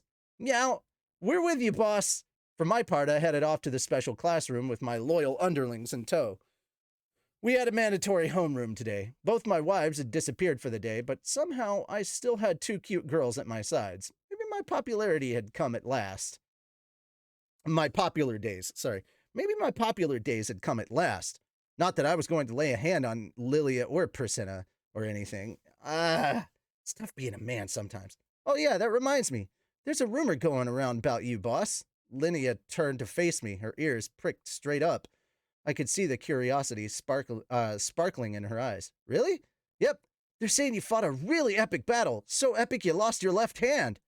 Ah. Come to think of it, all I told these two was that I'd made it back from my journey and that Roxy would be teaching at the university. Zenoba's the only friend I'd gone into any of the details with at this point. He had spread the word around then? Or maybe it was Cliff. He'd probably heard the story from a little niece after all. That's our boss for you, Mew. Flies off to the demon continent to fight one of the 7 great powers and sacrifices his own hand to win. What? What? Where did the 7 great powers thing come from? Your opponent had to scuttle away in shame, am I right? Way to go! Wait, slow down for a second, Linnea. This was just bizarre. How the hell had the rumor gotten this twisted around? I really didn't appreciate it. What if it circulated enough that everyone started actually believing I'd beat down one of the 7 great powers? What if one of the powers heard that rumor? If it was number 2 on that list, a guy by the name of Orsted? Well, that was the story I just came up with now, anyway. Don't worry, I'll make sure to spread it all around. Yeah! Before Lydia could finish her sentence, I grabbed her by the tail and given it a ferocious yank.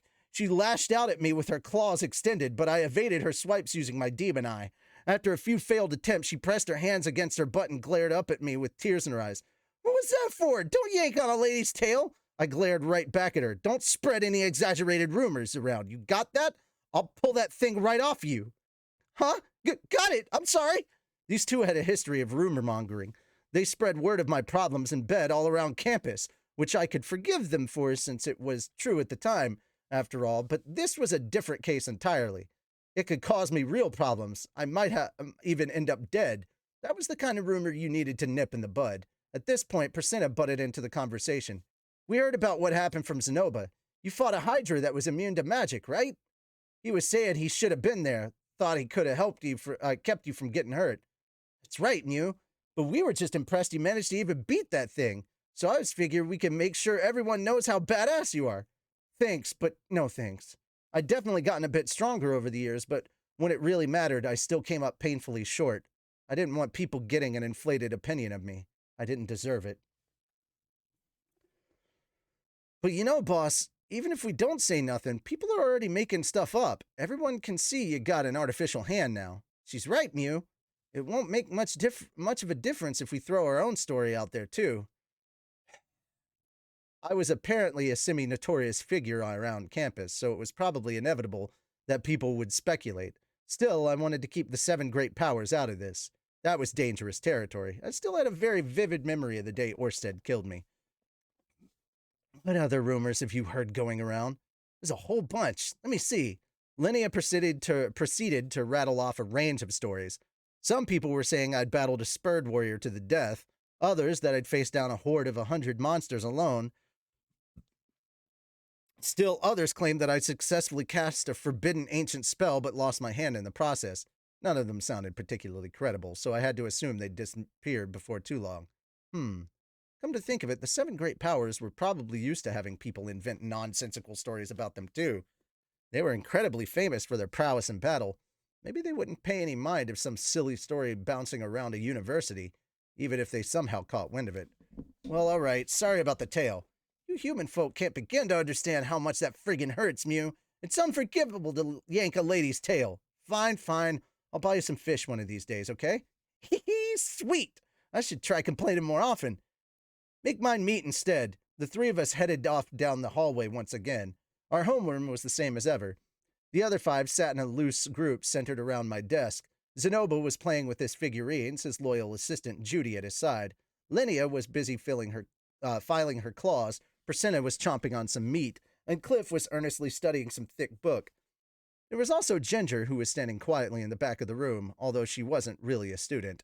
It had been a long time since I was in this classroom, but everything felt immediately familiar. It was hard to imagine we'd be losing 2 of our number in just a year, assuming Linnea and Priscilla managed to graduate, of course. By the way, Rudius, Cliff looked up from his book and shot me a look.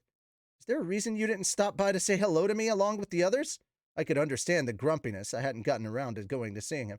Sorry about that, Cliff. I did stop by your place right after I got back, but it sounded like you and a little niece were otherwise occupied. Uh, I see. I suppose I was with her that evening. Yes. All right, never mind then. My apologies.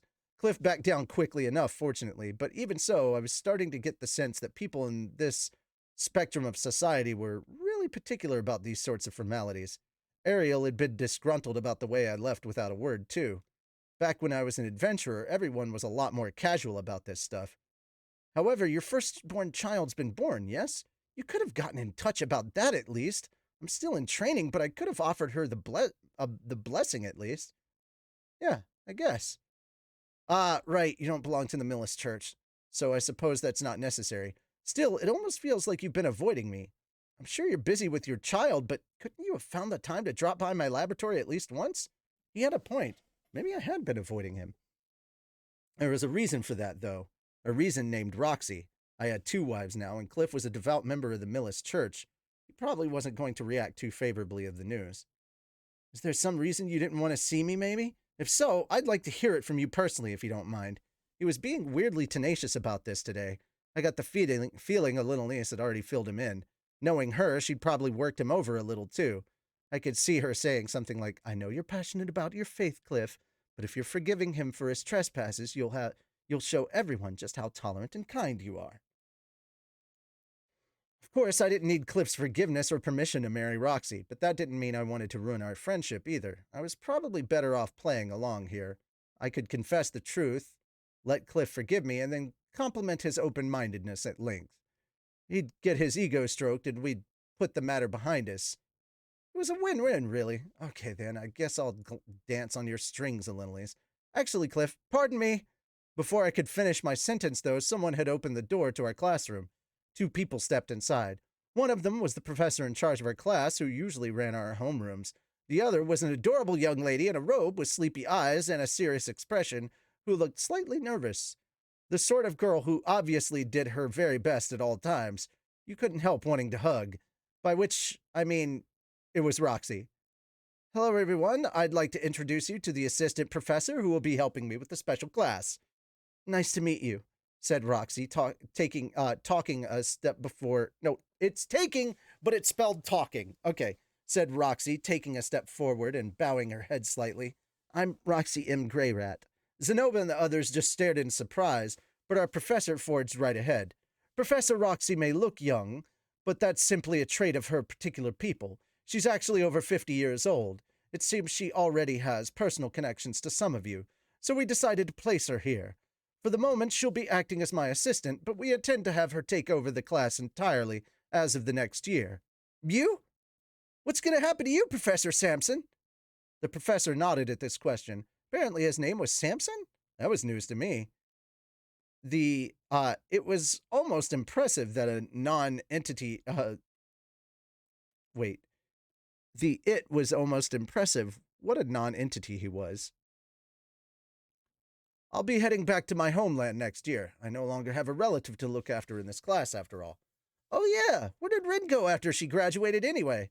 My little sister's serving as a magic knight back in the Duchy of Neris. It sounds like she's doing quite well for now, but there's no telling what she'll get up to if I'm not around to keep an eye on her. Oh, gotcha. I would only learn about all this later, but apparently it was common for the special class advisor to be an instructor with some personal connection to one or more of the students. Probably had something to do with how unpredictable they were. You'd want someone who could control them a little, or at least serve as the voice of restraint.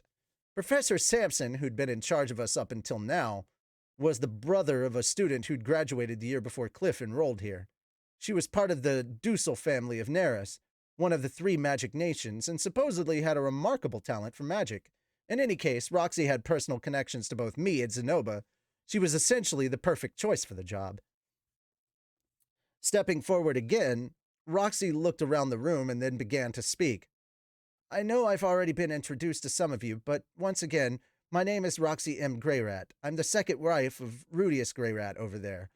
I'll try not to let that influence my actions as professor, but I hope you'll be understanding. Cliff was pounding at this point. He'd probably wanted to hear the second wife thing from me directly.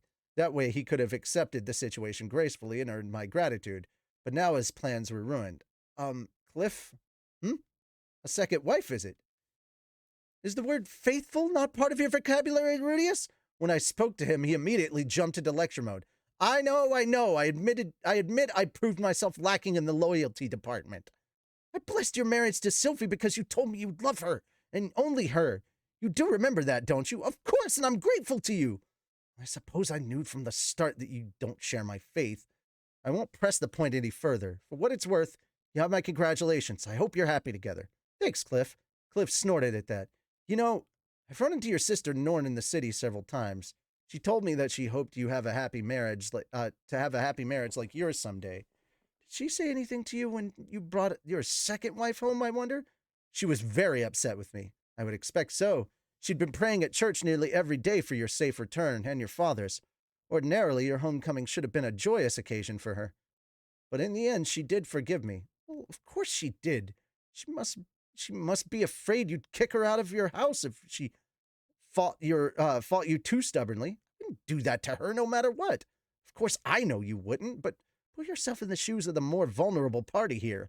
The girl just lost her father. You're the only person she could depend on now, you see? I think you really ought to try and be more considerate of her feelings as a family. You're right. Also, taking on new partners is only going to make your relationships more complicated.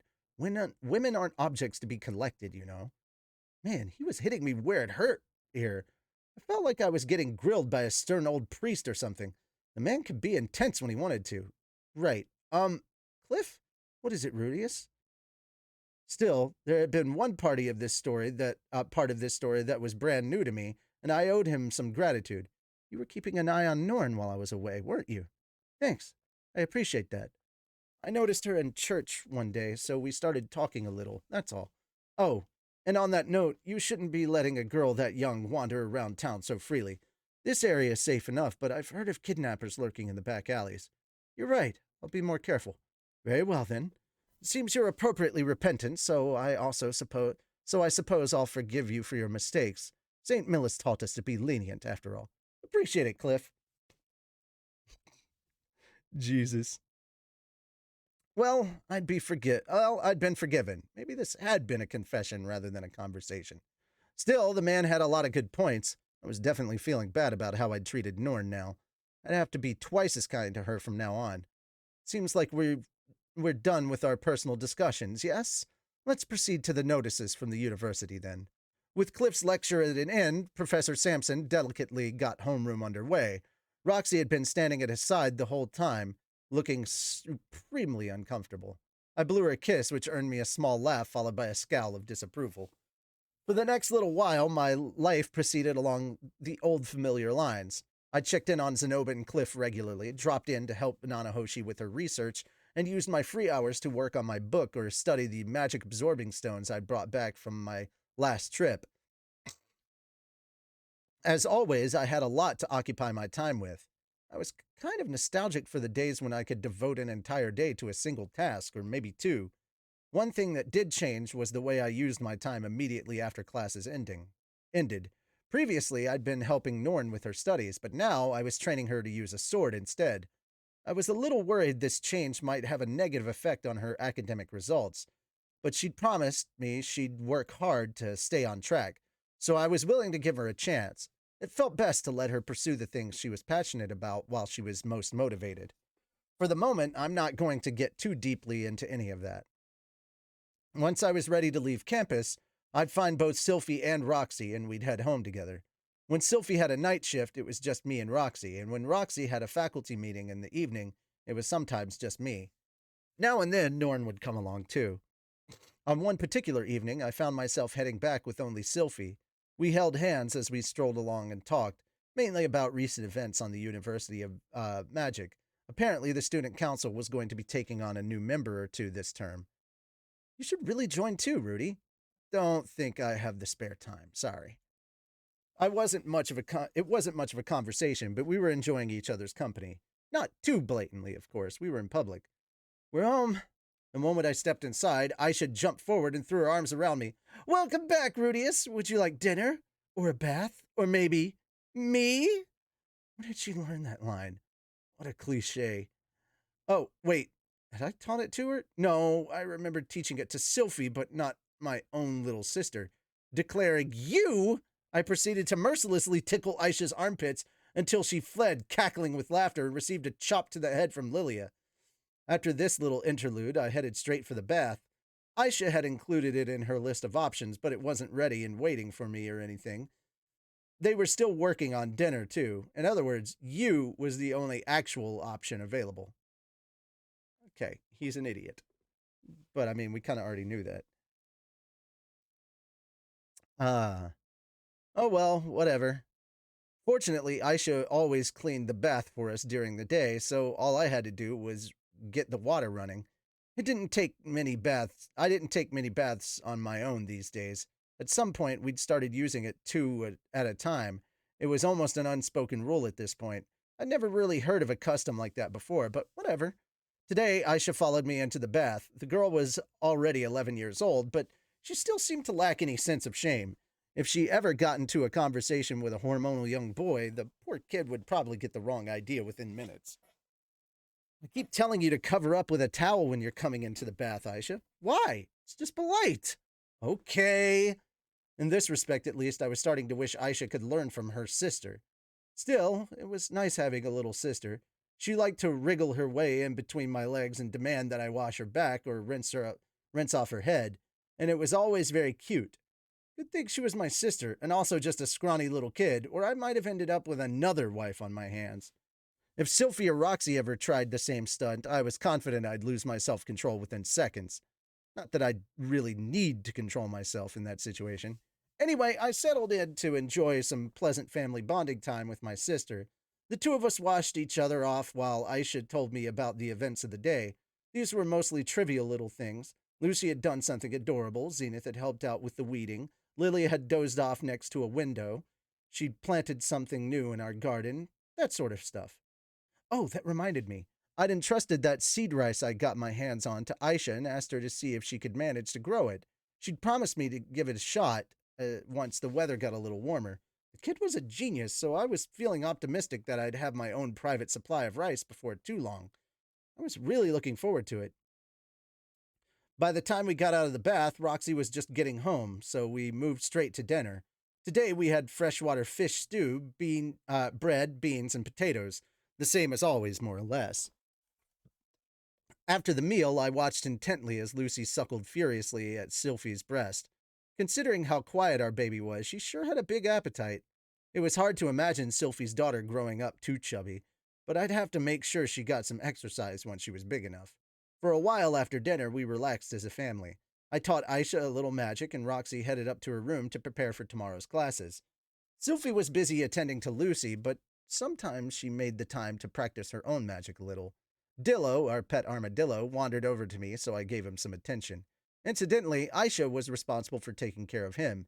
She trained him thoroughly, and he was starting to act more like a loyal guard dog than anything else. All right, then. I think it's time we got to bed. Good night, everyone. Lilia and Zenith were usually the first to turn in for the night. Good night. Aisha went to bed early as well, though. Once I was done with her tutoring session, she usually went straight to sleep. Well then, you ready, Sylphie? And after the house fell silent, I invited my wife to our bedroom. Yes, she answered, blushing and lightly gripping the sleeve of my shirt. Naturally, this was more than enough to spur me into action. Picking her up, I carried her princess style to the bed. After that, well, we enjoyed our private time. Mentally and physically fulfilled, I fell into a solid sleep with my wife in my arms. Just a few minutes before that, though, I'd slipped quietly out of bed, careful not to wake Sylphie. I tiptoed my way down to the basement as quietly as I possibly could. Once I was there, I glanced behind me cautiously several times before opening a certain hidden door. Inside, I placed a small altar. My holy idols were enshrined there. To the uninitiated, they might have looked nothing more than a small bundle of clothes, but I knew that the divine spirits of Roxy and Sylphie dwell within them. Tonight, like every other night, I offered up my prayers of gratitude. Legends of the University, number 2. The boss can make his eyes light up. You know exactly what she's implying. There you go.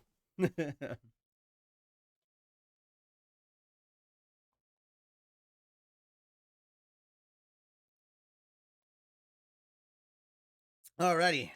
I know we got a full house again. Holy shit. Uh I'm gonna have to take breaks with the squats because Jesus, my legs are already on fire. So I'm gonna do squats with the helmet every time because 5,000 bits. That's $50, dude. Like that's ridiculous. Thank you again. Holy shit. Alrighty, let's get to it. Oh, oh.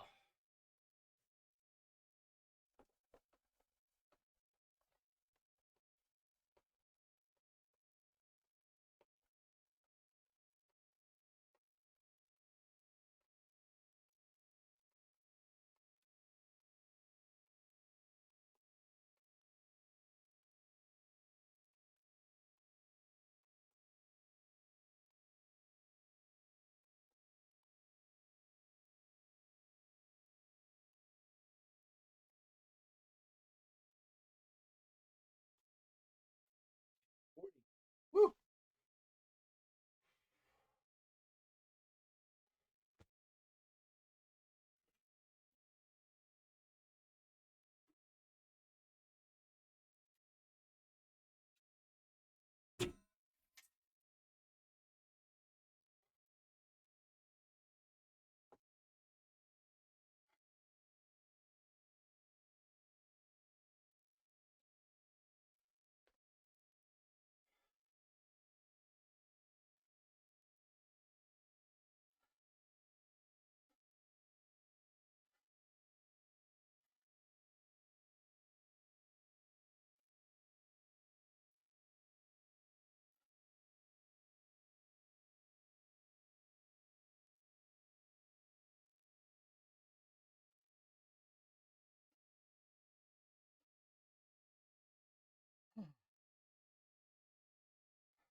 Ah, oh, that hurt.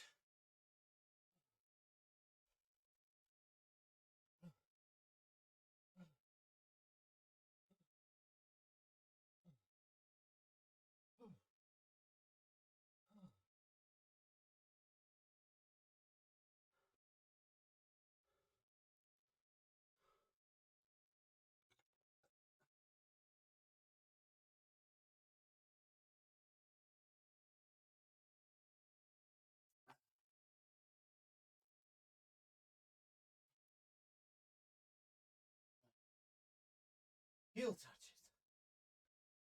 Ah, ah. I'm gonna start counting these out loud.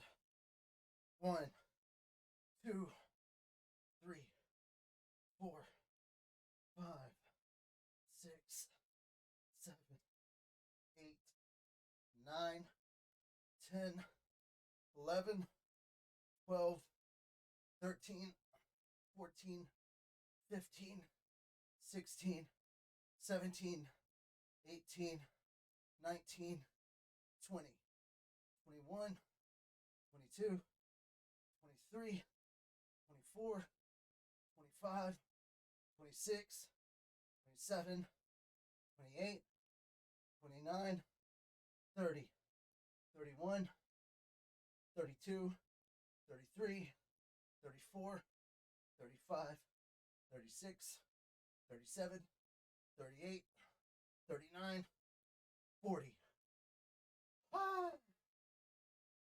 Oh, can I just lay here and die? Ah.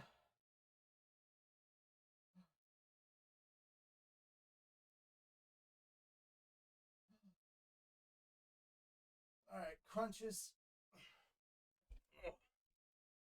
Crunches. No, my hat. My hat fell. Okay, there we go. Crunches.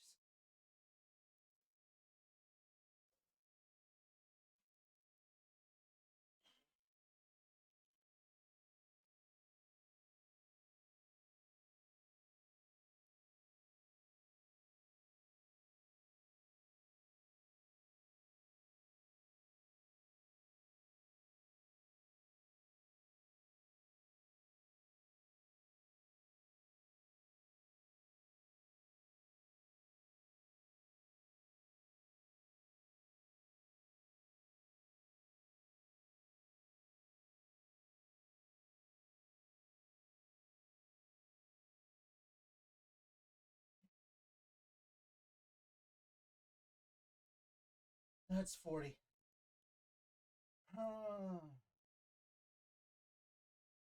Okay.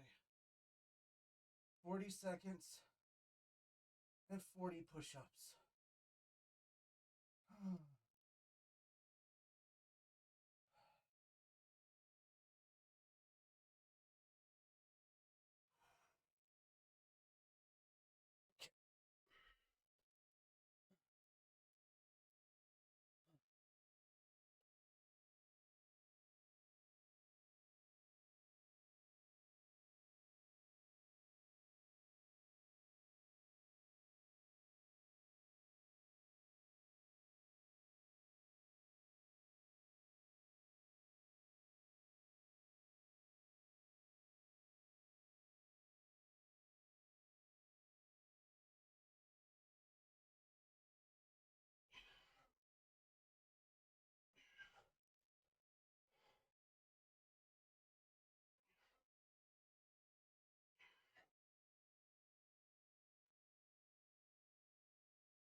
Okay.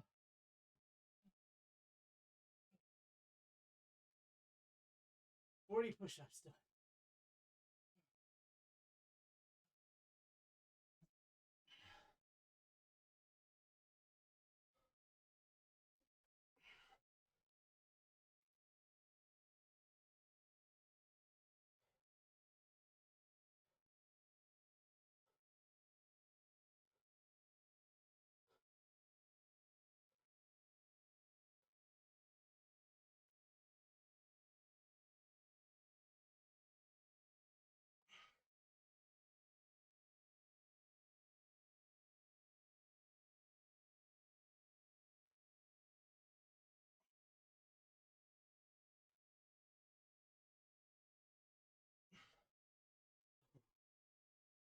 Oh.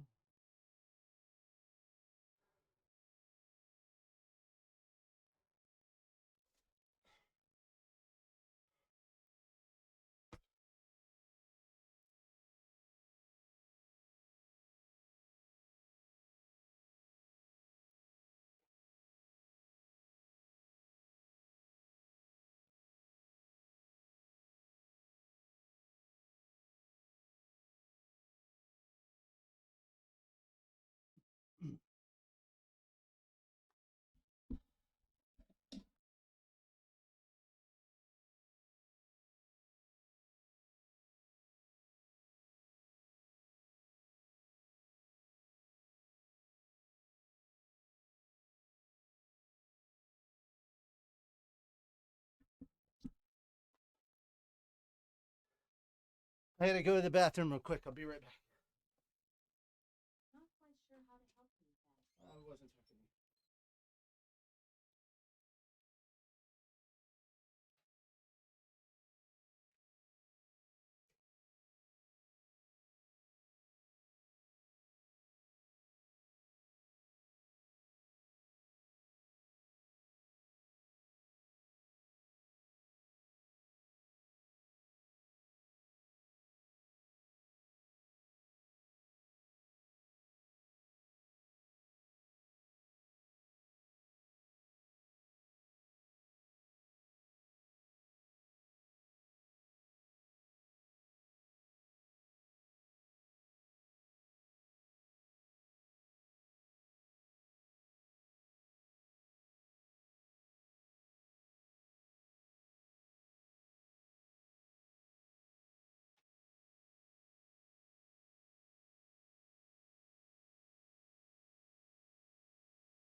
So here we are, 73 pages through.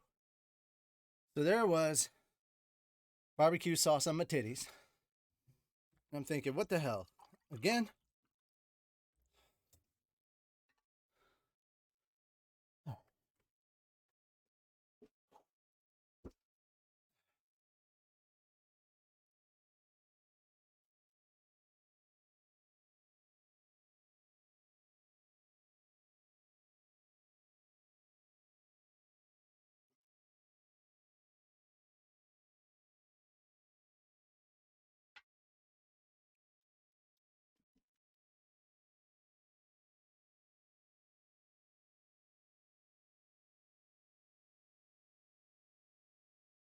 98 for chapter 4.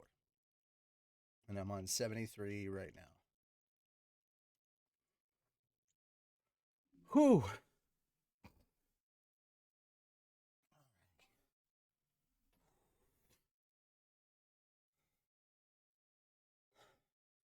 Two chapters and I'm already 21% of the way through this fucking book. That's great. When I get to 33%, I'll know I've made it. Whew.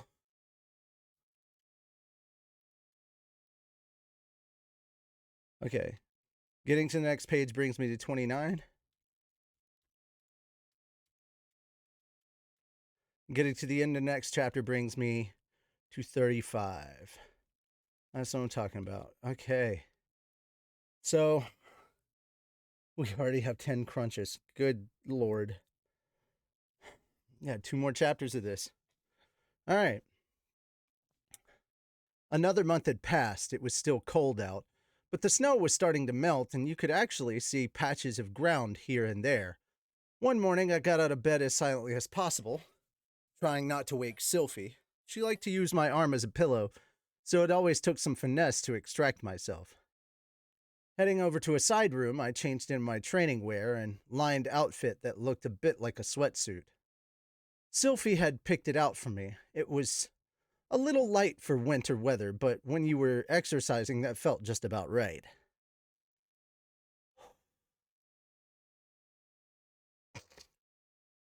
Once I'd gotten dressed, I picked up a stone sword that I left lying at the corner of the room. It was a thick, crude-looking thing. I'd made it myself with my earth magic. There was no actual edge to the blade, but it was unusually heavy. That made it a good way to practice with the strength of my new artificial left hand. I was actually starting to get a little attached to the thing. Maybe I'd give it a name one of these days, something like tuna or swordfish.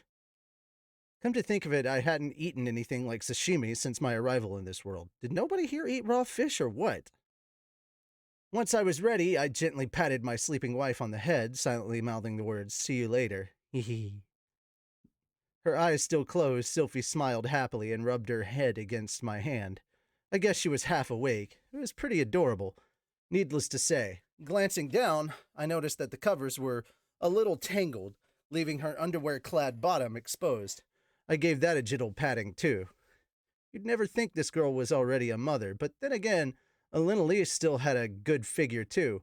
Maybe it was genetic. After a moment's hesitation, I pulled the sheets back over Sylphie. We'd be getting back to our normal nighttime activities. We'd been getting back to our normal nighttime activities lately, but it felt a little early to be trying too hard for a second child. So I was trying to be a little more restrained, even if there was no guarantee it wouldn't happen anyway. As I left the room, Sylphie called out to me sleepily, "See you later. Be back soon." Next, I headed to Norn's room. These days, she'd been joining me on my morning training. When I was staying at the house, we'd do it in the yard. When she was staying at the dorm, I'd meet her at the courtyard there. Today was one of her days at home. "You ready, Norn?" I knocked at the door, then started to open it. "Gah! Whoops, pardon me." She was still getting dressed, so I promptly closed it again. Norn's body still hadn't developed much. I liked slim, diminutive girls just fine, of course, but my little sisters just didn't do anything for me. Sometimes I found that slightly regrettable, but it was for the best. It was nice that I could be affectionate with them without feeling dirty about it. Still, the thought that Norn would probably get married someday did inspire a vague, uneasy feeling in the pit of my stomach. Maybe this is what a father felt watching his daughter grow up. Glancing down, I noticed that the covers were a little tangled, leaving her underwear clad. Oh, no, that was. Okay. That was. Why is it I press the button and it doesn't go to the next page? This is really getting annoying. It wasn't so bad. I'd have to take Paul's place and berate her first boyfriend for her. I'm not giving Norn to a bum like you. Get lost! Honestly, what's the point of knocking if you don't wait for me to say something? As I was reflecting on all this, Norn emerged from her room in her exercise clothes, carrying a wooden sword in one hand. Her outfit was a plain, functional thing, with long sleeves on top and bottom. It was the standard exercise gear from the university. I bought her a couple of pairs from the school store. Glancing briefly past Norn into her room, I saw Paul's sword mounted high up on the wall. In my old world, she probably would have set up an altar with a picture of his face, but there weren't any cameras here. It was possible someday somebody had created a magic tool capable of capturing an image, but if so, it wasn't in widespread use. Without photographs, people tended to use mementos to remember those they'd lost. Norn, would you mind if I came into your room for a second? Huh? That's fine, I guess. I stepped inside. The bedroom smelled a bit like its occupant, the way they do first thing in the morning. If I'd dived into her bed and pressed my face against her wrinkled sheets, I could have filled my lungs with the scent of Norn. Not that I was going to. Oh, thank God. I stepped inside the bedroom. Standing right in front of Paul's sword, I put my hands together. Dad, Norn and I are going to be training again this morning. Keep an eye on us so we don't get hurt too badly, will you? Once I was done with my little prayer, I bowed my head slightly. How would Paul have responded to this anyway? Maybe something, like, you'll never improve without a few injuries, you know? Or maybe just, you better not let Norn get hurt, damn it! Glancing over, I found Norn kneeling next to me with her hands together in the Millis style. I had a good view of the cute little whorl on top of her head. It didn't matter what Paul would have said, really. He wasn't here anymore. I had to play his role now. I had a responsibility to take care of Norn to the best of my abilities. She didn't have anyone else to turn to, after all. Okay then, want to get going? Yes, I'm ready, Rudius. The two of us headed out to begin another session. The regimen was simple enough: calisthenics, running, and practice swings. I called this sword training, but at the moment we were really just working on the fundamentals. Over the last few months, I'd been driving Norn hard to build up her basic stamina. When I say hard, though, I don't mean I had her doing the same routine as me. That would have been way too much for her to handle.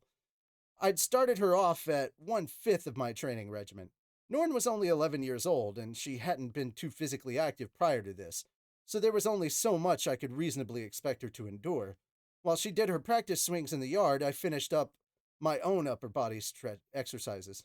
25, 26. Swinging a sword at nothing in particular is a simple enough exercise, but that's part of the reason it takes some real willpower to keep doing it. Keep going with it. Norn never quit halfway, though. I was proud of her for that. She was tougher than she looked. 50. Okay, that's good. Nice work. Thanks, Rudius. Let's wash ourselves off and head back then. After training, the two of us headed into the bath together. Norn had an unfortunate tendency to trip and fall during our running sessions, which sometimes left her with scrapes and bruises on her knees. I made a habit of looking her over and cleaning them up with healing magic afterwards. Sort of like kissing it to make it better, except it actually worked. Incidentally, Norn strongly objected to letting me see her naked, so she took these baths in her underwear and with a thin shirt on. I guess she was getting to that sensitive age. It was a pity she hadn't split that sense of modesty with Aisha. Of course, I always wore underwear in too, to make Norn more comfortable. Still, sometimes I wonder how she'd react if I told her that some guys out there were more excited seeing a woman in wet, semi-transparent shirt. It might be fun to see, but I was keeping the thought to myself. I didn't want her to banish me from bathing with her entirely. A big brother's got to maintain his dignity, too. As I was reflecting on this, Norn shot me a look and pouted slightly. Was just running and practice swings again today. When are you going to teach me how to use a sword? I already am. I'm not talking about just swinging it. I mean, you know, the stances, the techniques. So far, I'd been instructing Norn on how to run and swing her sword. Running would build her stamina, and practice swings would build her strength. Until she'd worked on both of those for a while, there was really no point in her learning techniques. That was how I had figured it, at least. Let's see. The girl had been at it for months now, though. She'd probably made some progress. I gave Norn a looking over. She had the slender body of a growing kid, but compared to when we were just getting started, the muscles in her arms and legs were somewhat more defined. It was hard to say that she was in shape at this point, but a little exertion probably wasn't going to cause her any injuries. Maybe it was about time I got around to teaching her the most basic stances. I guess you're right. We'll get started for real after school today, okay? Really? All right. Having rinsed off our sweat, the two of us left the bathroom together. That evening, I met Norn at the University of Magic's third external training field, an exercise ground located near the edge of the campus. I'd already changed. Let's see. I'd already changed into my training wear. My sister was in her exercise gear as well, and she already had her wooden sword in her hand. Her face was deadly serious. We didn't have the area to ourselves. There were a few robed students training nearby, and others who looked to be out for a walk. We'd also attracted a few spectators who were obviously curious as to why we were wearing our training clothes at this hour. It didn't matter if we had a crowd, though. Norn, we're going to start your real training as a swordswoman today. Yes, sir. The girl's face was shining with energy and enthusiasm. It was obvious how eager she was to learn real techniques. It had only been a few months since we started, but I guess the repetitive nature of our basic training had been wearing her down a little. Still, swinging a sword around in battle wasn't a game. You've got to get the fundamentals down first. Just so you know, I'm planning to be tough on you. All right, Norn said, nodding seriously. If we keep at it, you might end up getting upset with me. You might even start thinking I hate you. That's how harsh I'm going to be. All right. To be honest, I don't want to make you hate me, but a half-hearted instructor gets his student hurt. If I took it easy on you in training and then you ended up getting killed in your first real fight, I'd never be able to face our dad in heaven. Norn had no real talent with the sword, certainly not compared to Eris at the same age, at least. I wouldn't say she was any worse than the average 11-year-old, but strength can only be measured in relative terms. When you're fighting someone one-on-one, the stronger combatant wins, and the weaker one dies. Losing isn't a valid option. For Norn to become capable of overcoming any actual threats, she'd need to put in a lot of effort. I needed to train her hard, and she needed to learn a few tricks too. At some point, this might start making you miserable. You might get frustrated with your lack of progress. You might see someone more talented quickly pass you by. There's going to come a day when you feel like quitting. I do know how that feels, for the record. And I couldn't really blame you or anyone else for giving up in the face of adversity. Norn scowled a little at that. Not surprising, really, from her perspective. It probably looked like I was supremely talented at anything I tried, and in this body I really was very capable of all sorts of things, but even so, I'd lost many battles. More than once I'd nearly died. In a sense, Paul had died because I wasn't strong enough. I wanted more than anything to keep Norn safe from that sort of danger. That said, I don't want you to give up on the sword, no matter what. If you do, I'll never teach it to you again, and I'll never let you use Dad's sword. As long as you keep at it, though, I won't give up on you either. Kind of a cheesy speech, I know. Was I even showing that kind of determination myself, come to think of it? Well, I'd given up on getting much better with the sword, but I had kept up my training every morning. I wanted to believe I wasn't a total hypocrite. Do you understand, Norn? Yes, sir, I understand completely. Norn's response was quick and forceful. She was looking up at me with flushed cheeks and a determination in her eyes. I found myself wondering if I'd looked something like this to Paul back when I was little. And of course, we're gonna go see it. Look at that adorable little one. Alright, moving on. Maybe Norn would end up following a similar path, leaving me behind and finding some other master to train her. Once I got her up to the beginner level, I could always send for Ghislaine or something, assuming I found out where the woman was. There was also the Sword Sanctum place off to the west. If I offered enough money, maybe I could lure a sword saint away to teach her for a while. Glad to hear it. We'll start off with some running then. Huh? Aren't we training with the sword tonight? Yeah, of course. You're running with your sword in your hands this time. You have to carry it around everywhere on the battlefield, after all. I'm waiting for your reply.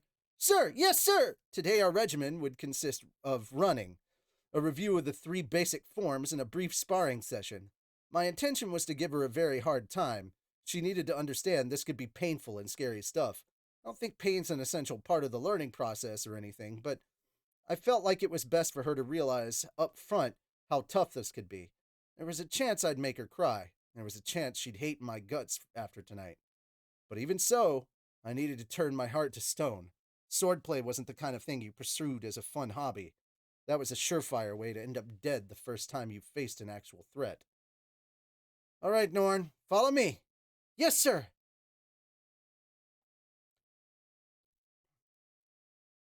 Still feeling a bit anxious despite myself, I set off on a run. Okay, that's good enough for today. Thank you, sir. As the setting sun shone down on us, Norn collapsed to the ground, gasping for air.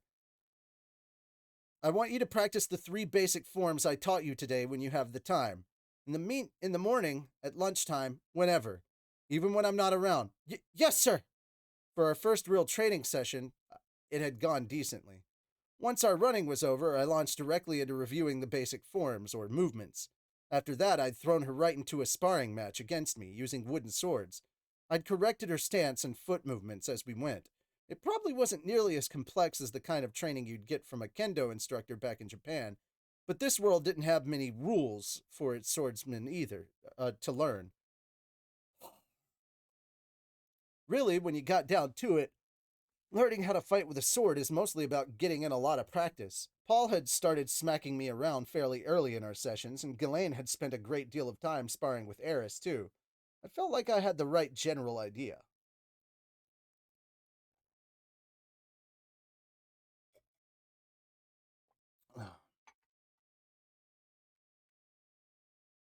Norn seemed to be very reluctant to actually take a swing at someone with a wooden sword, so I started off by letting her swing at me freely to help her get over that. I didn't even defend myself apart from moving my body so that she didn't hurt me. She grimaced every time she felt her sword strike me, but I tried very hard to keep a calm, composed look on my face. I wanted her to believe that I could take her blows just fine. I think it worked, probably. Since she'd spent the last several months doing lots of practice swings, her strikes had a decent amount of force behind them. I'd probably have some nasty bruises. After that, we got to the actual sparring. I smacked Norn around with my sword for a while, then called it in to the session. I took it easy on her, of course, but her arms and legs would definitely be turning black and blue before too long. In other words, I'd done harm to my sweet little sister. A part of me was already wondering if I'd made the right choice here. Still, Norn kept swinging back at me to the bitter end. She didn't surrender or complain, much less break down in tears. As long as she had this level of motivation, basically any kind of training would be productive. What do you think, Norn? That hurt, didn't it?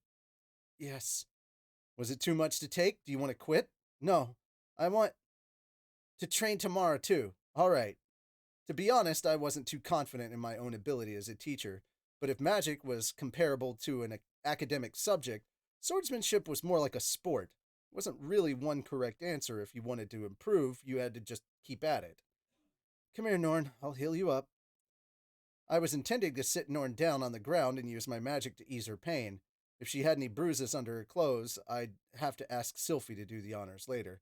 Then again, Norn was going to be coming home to stay with us tonight, so maybe I could do it if we took another bath together.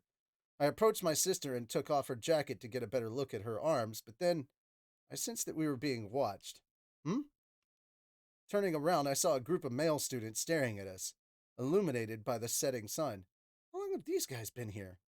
From the start, maybe? I'd assume they were just curious onlookers, but if they had stuck around this long, they probably had a reason for their loitering. Maybe they needed something from me. Norn, get dressed and wait for me, okay? I'll walk home with you today. Huh? Oh, right. Okay, Rudius. I cast a few quick healing spells on Norn, then bustled her off toward the changing room. Once she was safely inside, I headed over to the group of boys. As I drew closer, I realized there were more than 10 of them. None of them looked like they were like the popular kind of kid. That was good. Maybe we could understand each other. They were staring at me with open hostility in their eyes, though. When I gazed right back at them, a few looked away awkwardly. At this point, I was a normie with 2 wives and a kid, but that didn't mean I felt any scorn for these guys. I wasn't much different from them in my life, after all. Not that that stopped them from feeling intimidated. Do you need something, guys? I asked. They looked at each other for a moment, then started whispering and pushing each other on the back. Eventually, one member of the group stepped forward. The boy looked to be maybe 18 years old. He was about as tall as me, but looked gangly and out of shape. His cheeks were bony and his eyes were kind of shifty. The classic magician type, I guess. If you put a pair of glasses on his head, he might look a bit like Zenoba. Of course, Zenoba was always full of that bizarre confidence of his. This guy looked more like the self-loathing, resentful type. "Why are you bullying Norn?" he spat out, glaring at me. Bullying? I could feel my brow furrow at the sound of that word. The young mage flinched at my reaction, but continued nonetheless. "Look, I know Norn's clumsy and messes things up sometimes. Maybe she accidentally ticked you off somehow, but she tries her best at everything she does, okay? Did you really have to take it out on her like that?" From behind him, the group muttered words of encouragement. "In the first place, Norn's never even held a sword before. She didn't even know how to defend herself. I don't know what she did, but making her fight you was just too harsh." The group concurred again, a little more loudly this time. From the sounds of things, they seemed to believe that I'd forced that sword into Norn's hands, then beat her up for my own enjoyment under the pretense of training her. It was basically the opposite of truth, but you could understand why they'd reached that conclusion. I wasn't a very skilled instructor, for one thing. In any case, I need to clear things up. Well, you see, I know you're the strongest mage in the entire school, but if you're going to mistreat Norn like that, we're going to fight you for her sake. The guy was really working up a head of steam now. There was a real determination in his voice, but the chorus of approval from his friends was a lot quieter this time. In fact, I heard someone mutter, "I don't think I agreed to that," from the back. It's sad, but guys like us aren't particularly tough in groups either. Right. Before I explained myself, there was something I needed to understand. Okay, can I ask who you people are exactly? Huh? His voice cracking, the young mage looked back to his friends for guidance. After a moment, he turned to face me again with an awkward look on his face. What do you mean exactly? I'm asking how you know my little sister. Are you friends with her or something? No, we just noticed her last year when she was a freshman. She always, does her best at everything, so we're kind of rooting for her, I guess.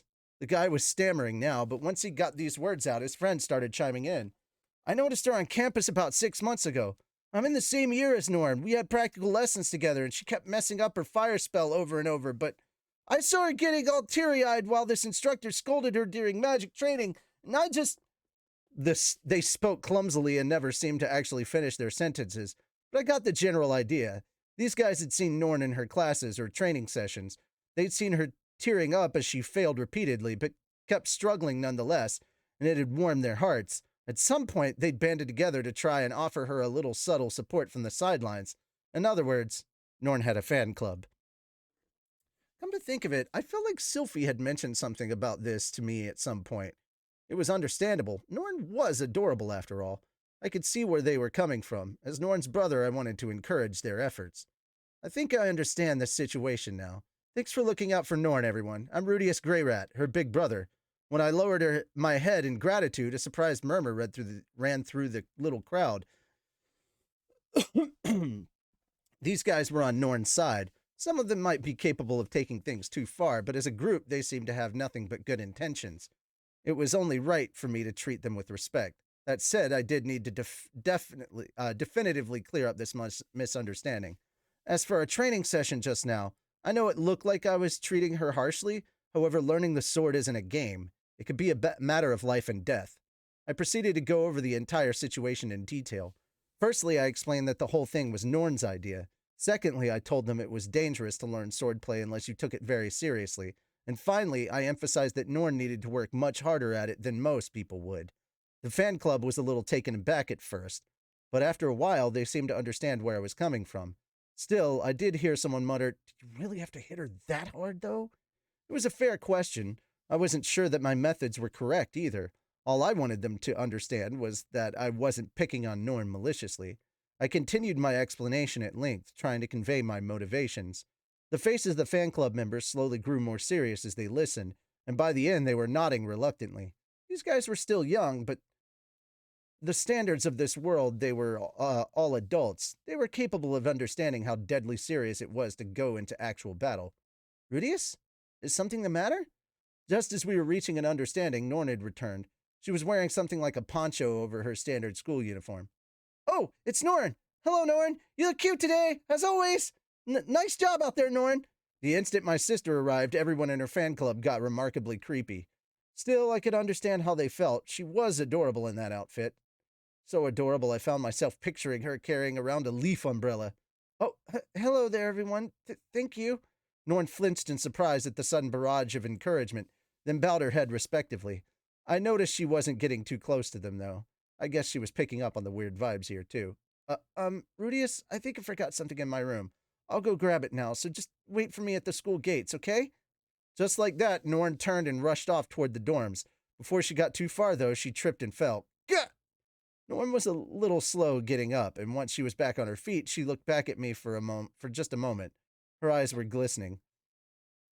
I suppressed a sigh. Maybe I shouldn't be running right after you exercise, kid. Once we got back home, I'd have to give her a massage to help control the muscle pain. She'd need a nice, long, relaxing bath, too. Oh, she's so adorable. Don't run so fast, Norn. You're wearing a skirt, remember? Thought the school uniform was a stupid idea at first, but I think I understand the appeal now. She's an awful slow runner, though. Yeah, if the kidnapper tried to snatch her, she might not get away. If Norn went on the slave market, I'd buy her in a minute. Oh, imagine living with Norn. Yeah, I'd buy Norn, too. Then I'd take her back home and make her a nice big meal. I'd fill her up with good food and insist she clean her plate. Oh, I can just see her struggling to finish it all off. Yeah, wait, no. Norn was my little sister. I wasn't going to let anyone buy her on a damn slave market. If someone dared kidnap her, I'd hunt them down and murder them painfully. Sound good, Dad?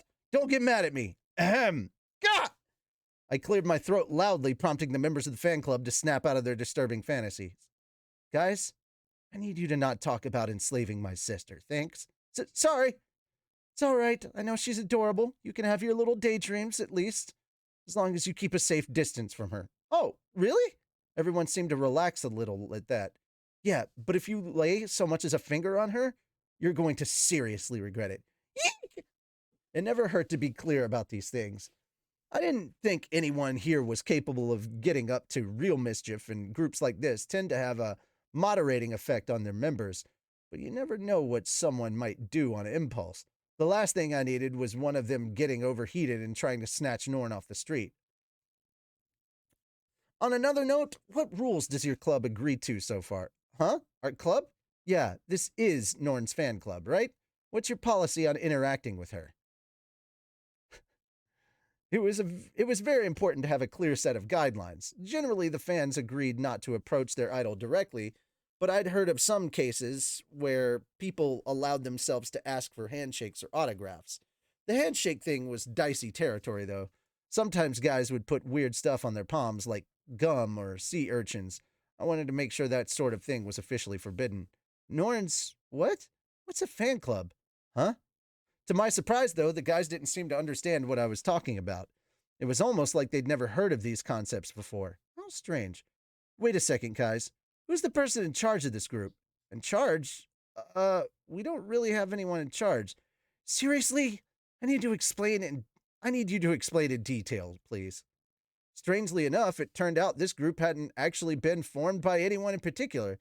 They'd been drawn together naturally by their shared appreciation for Norn's cuteness. Many of them didn't even know each other's names. I see. This was a very dangerous situation. What we had here was an unorganized mob of a certain size, united only by an interest in my little sister. In mobs, people are capable of doing things they wouldn't have the guts to try on their own. For example, kidnapping my adorable little sister and blaming her for being too cute to resist. Unacceptable, outrageous, scandalous. This isn't good, guys. At this rate, you're going to turn into a bunch of criminals. Criminals? No, we just... Sorry, but I know I'm right about this, I said flatly. One of you is going to cross the line eventually. Not surprisingly, this inspired a storm of denials and protests. Don't be ridiculous. None of us would ever lay a hand on Norn. I mean, we like Norn a lot, but it's more like she's our little sister or something. Say what, punk? She's my little sister, and I'm not sharing. Wait. Let's try to stay on topic. I believe you guys mean well, but I think we need to set some clear rules here. When you want to keep a group of people from getting out of control, you had to establish some basic regulations. Once the rules were in place, the members of the group would start keeping an eye on each other. Once you give people a set of rules, even rules as meaningless as wearing the same clothes and the same scarf as you wait to see your idol, the general tendency is to follow them. Rules arise naturally in time. They come into existence when they're needed and fade away when they aren't. This fan club didn't have much of a history yet. There hadn't been enough time for its rules to develop organically. But until they created some, Norn was in danger. I needed to speed up the process artificially. I wasn't going to wait around for them to hurt her first. Somebody needed to make some fundamental decisions right now. Fortunately, the issues themselves were relatively simple and clear-cut. They just needed to promise not to scare Norn or put her at risk. The problem was finding someone to actually propose those rules. It would usually be the leader of the group, but these people didn't have one. The guy who'd step forward to challenge me was probably the most strong-willed. Could I appoint him as the boss and let him set the rules? Definitely not. The leader had to understand the responsibility they were taking on and accept it willingly. Randomly dropping power on someone's lap was never a good idea. Who understood the gravity of this situation best, then? Who here cared most deeply about Norn's well-being? Me, obviously. All right, then. Norn was my little sister, my own flesh and blood. In other words, I was the lawgiver here. In the year 425, the Armored Dragon era, a certain organization was founded in the Renoa University of Magic. Its name? The Norn Greyrat Official Fan Club. This club, boasting some 30 members in total, would go on to leave an indelible mark on the history of the university. The name of the first president, however, is lost to history. Legends of the University, number 3.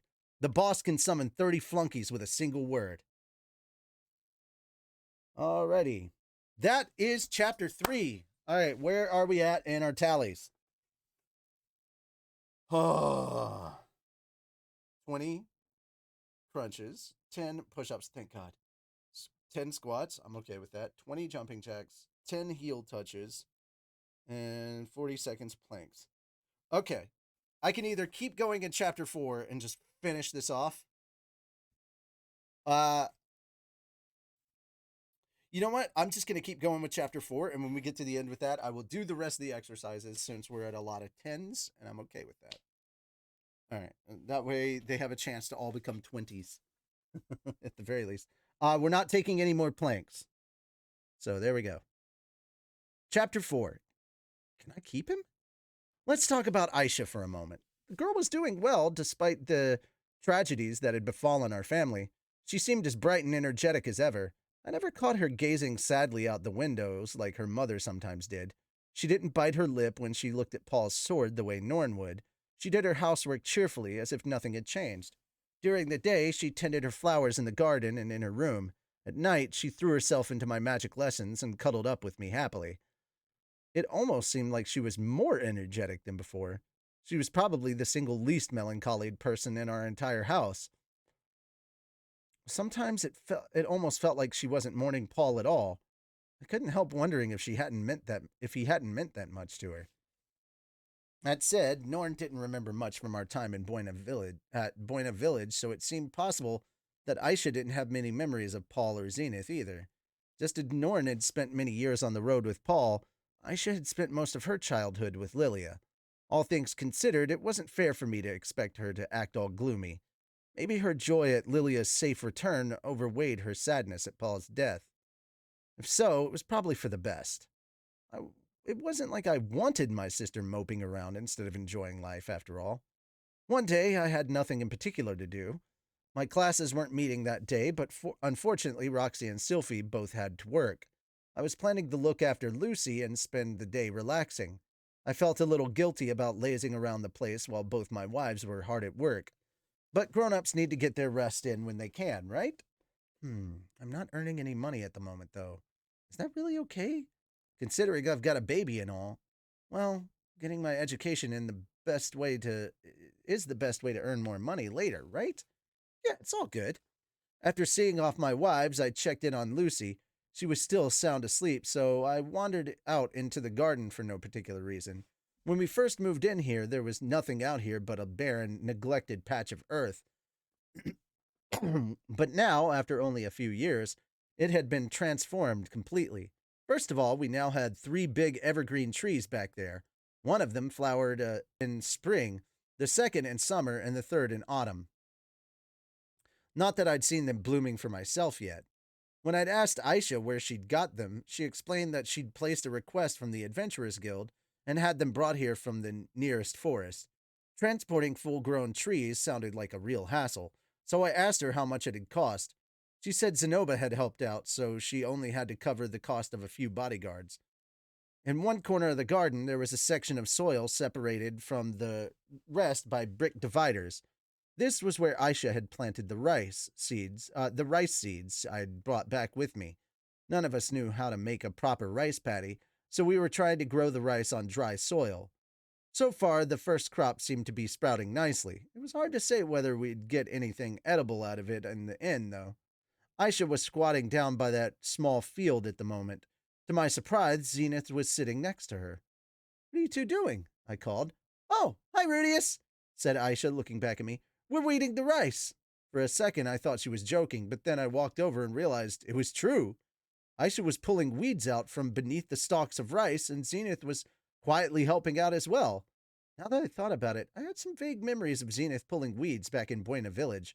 It was just a standard part of growing plants, even in a cold climate like this. Miss Zenith wanted to help out, too. Something about the Miss Zenith thing didn't sit quite right with me. Aisha, you can call Mother Zenith Mom if you want to, you know?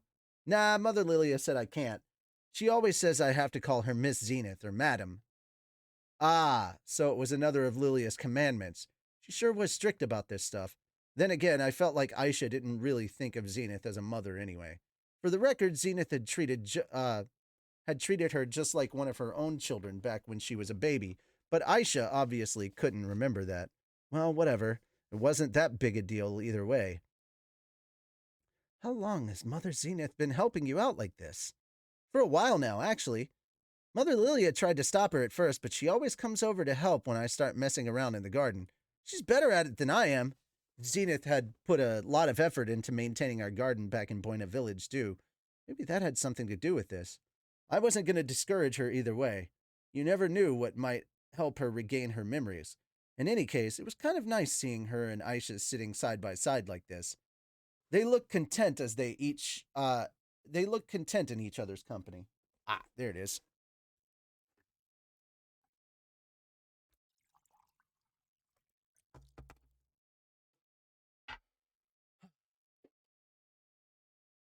And that's all the rest of that gallon of water.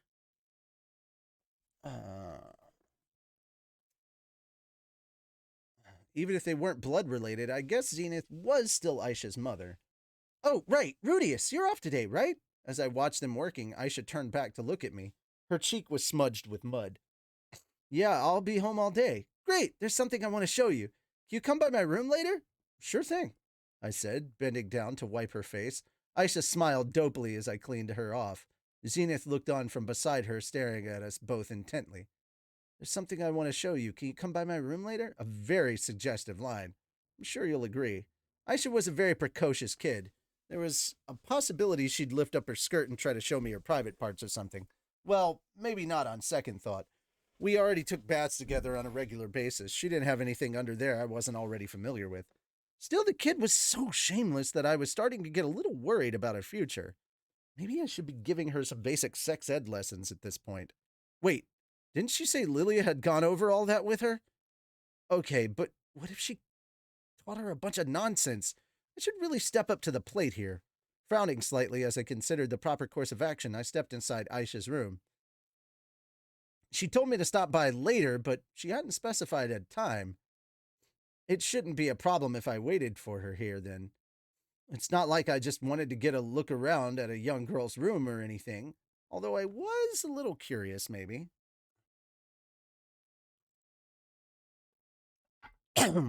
Well, looks like she keeps the place clean, at least. Aisha's room was impressively tidy.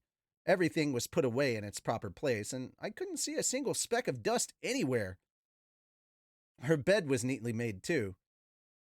Here and there, I noticed a few slight girly touches. The stuffed toy on their bed was particularly conspicuous. It was a little guy, maybe 20 centimeters in height, with light brown hair, a robe, and a staff. He was supposed to be a magician, presumably. They didn't sell toys like this in the city, as far as I knew. Had she bought it from a traveling peddler or something? I don't even think Zenoba had anything like this in his collection, and that meant it had to be pretty rare find. Maybe she'd made it herself? Nah, surely not. Aisha also had quite a few potted plants by her windows, everything from tulip-like flowers to aloes and a little cactus. There were maybe 10 of them lined up together in various sizes. Compared to Norn's room, the place looked a bit more like what you'd expect from a young girl's room. Wandering over to the corner, I opened up Aisha's closet and took a peek. There were 3 full maid outfits inside. All of them were obviously well used and had some conspicuous patches here and there. They looked more like the clothes of a veteran maid than those of an 11-year-old kid. Aisha had been growing up fast lately, so she'd presumably grown out of these entirely before too long. Oh no, she'd. I'm talking about future tense. Unless Lilia could modify them somehow. Glancing around again, I noticed a single cute girly outfit hanging on the far side of the closet. It had lots of frills and everything. Maybe she was saving it for a special occasion? Hopefully this wasn't what she wanted to show me. I'd have to pretend I hadn't already seen it. Closing the closet, I pulled open the drawer underneath it. One side of it was packed with neatly folded panties. For any boy with a crush on her, this would have been a real treasure trove. Next to her underwear were a number of skirts, and now that I got a closer look, a few bras, too. My little sister was well developed for her age and already capable of equipping chest armor. Still, she was probably the equivalent of an A-cup at the moment. The old wise hermit had already classified her as a rare gem in the making, but it was early days yet. As I was contemplating my sister's clothes, a small thump from behind made my heart skip a beat. Activating my demon eye of foresight, I channeled mana into both my hands and spun around, making sure to close the drawer behind me. "Who's there?" I called, pointing my fingers toward the door. There was nothing there. No one I could see.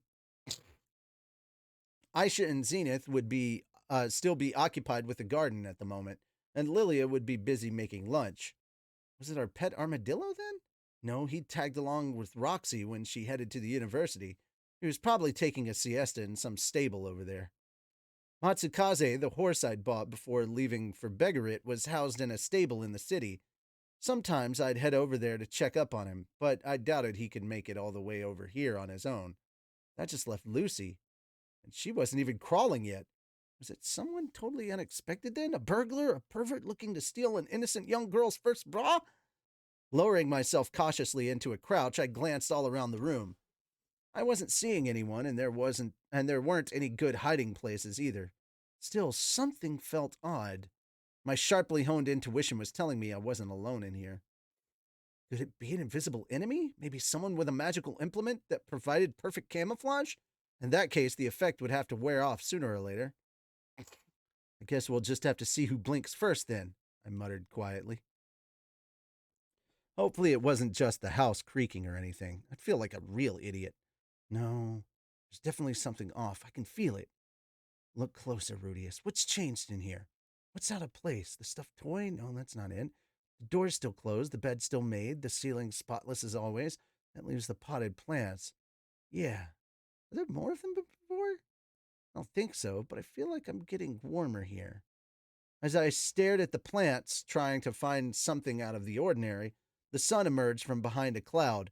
A ray of light poured through Aisha's window. Thump, thump. Gah! The plant in the single smallest pot reached reacted instantly. It was wriggling around in there, trying to get more of itself in the sunbeam, twisting its leaves toward the window. With its every movement, the pot thumped against the slightly against the wooden windowsill. This was obviously what I'd heard a few moments ago. Ah, well. What the heck is that thing? I gave the plant a cautious poke, and it jerked in something like surprise. After a moment, though, it leaned over to rub itself against my finger and began to slowly twine a shoot around it. A little taken aback, I pulled my finger away. The plant promptly went right back to bathing in the sun. A moving plant? How very bizarre. Hopefully it wasn't going to start dancing around the room and burst into song or anything. In all seriousness, though, I had some idea what this thing might be. I'd seen its kind many times before, after all. This thing was a tree ant.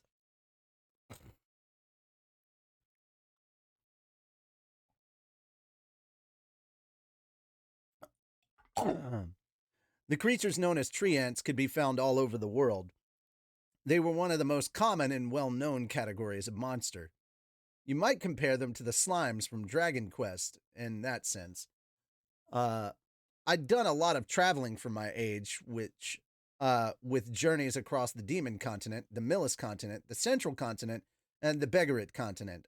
I hadn't gotten a chance to visit the Divine Continent yet, unfortunately, but that was still 4 out of the 5 majors. On every one of the continents I'd seen so far, there were tree ants of some kind.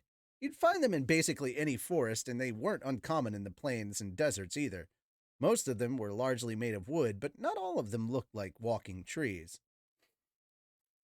The stone tree ants resembled lumpy potatoes. Oh, big lumpy potatoes. The cactus tree ants looked like spiky green plants. And there were many other species, too. I'd heard of elder tree ants capable of using water magic, for example. Still, I'd never seen a tree ant this small before. The thing was about 15 centimeters in height, maybe 20 if you counted its roots. It had 4 large leaves and 2 tendril like shoots. I didn't see any flowers or fruits yet. It looked like a very young sapling. Maybe. Accordingly, I decided to refer to it as a baby tree ant. Not that it really mattered, I just needed some way to refer to it. Now then, my main question at the moment was what our baby tree ant was doing in Aisha's room. Okay, Aisha, what's the deal with this thing? Well, it just started moving all of a sudden. Aisha, who'd come running at my cry of alarm, didn't appear to feel particularly guilty about the situation. When did that happen? Right after you came back from your trip, actually. What do you think? It's pretty cool, right? If anything, she seemed proud of her little pet. Yet, it's really something. Why didn't you tell me about this, though? I wanted to, but you've been so busy lately, you know? I thought I could wait a while. And now you went and found it on your own. Aisha puffed out her cheeks sulkily. The effect was adorable. Needless to say, now I knew what she'd wanted to show me, at least. Well, anyway, I can't believe one of those seeds I brought back was actually a tree ant. What are the odds of that? Huh? No, I'm pretty sure it grew from some, Vaterus seeds we got back in Osira. Oh, really? Yeah, it's got leaves and tendrils, see? I should get some nice purple flowers before too long. I recognized the name of the plant. Its flowers were the primary ingredient in a powerful aphrodisiac, and it could also be used to make certain perfumes. They cultivated it in certain parts of the kingdom of Asura. That didn't explain why this one had turned into a tree ant, though. What made it start moving anyway? Was it like this from the start? Nope, it was just a plant at first. It started moving when I moved it into this pot. Aisha explained that she liked starting off her flowers in the garden outside before moving them into her pots. Once they grew big enough, she put them back into the yard. She was still experimenting at the moment, which was why the pots and the plants inside them were all so different. The pot itself was perfectly ordinary. Was a perfectly ordinary thing we'd purchased together at a general goods store a while ago. I found it very unlikely that it was a magic item or otherwise enchanted. You didn't do anything weird to it, did you? Nope, I treated it just like all the others. I'm using the soil you made for me. It seems to have more nutrients than the earth around here does. That probably ruled out the soil then. I always made her perfectly ordinary dirt with my magic. It wasn't something I put a lot of effort into. Maybe I threw a touch of affection for my little sister in there, but that didn't seem relevant. Oh, wait! Sometimes I gave it leftover water from the bath. I guess leftover bath water? I wasn't around at the time, so it would have been infused with Sylphie and Aisha's sweat. Maybe a bit of Nanahoshi's too? Intriguing. I can see how that might lead a plant to grow some gropey tentacles. Okay, Rudy, stop being an idiot. Hmm. What could have caused this to happen then? She'd planted a normal seed and cultivated it normally, but somehow it had turned into a monster. Was that a thing that just happens sometimes? It felt more like that a treant seed had been accidentally mixed in with the normal ones, however. Treants were natural mimics. Maybe it was just pretending to be a normal Vatrius plant at first to stay inconspicuous. It felt like a coherent theory at least. Well, in any case, I guess we should kill the thing, I muttered to myself. Maybe I could just burn it or something? What? Aisha shrieked. Why? I spent all this time raising the little guy. Why would you burn him? I was a bit taken aback by how fiercely she objected. But then again, she brought me here to show off her treant. I guess it made sense that she wouldn't be too happy about getting rid of it. Aisha, you know what that thing is, right? It's a treant.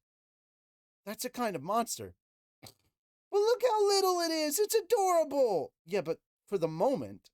But once it gets bigger, it might start attacking people. It's dangerous. I'll train him. I'll make sure he doesn't hurt anyone. She was clinging to my waist desperately now, and there were tears in her eyes. I was sorely tempted to just say, "Oh, all right. Not cleaning up after it for you, though."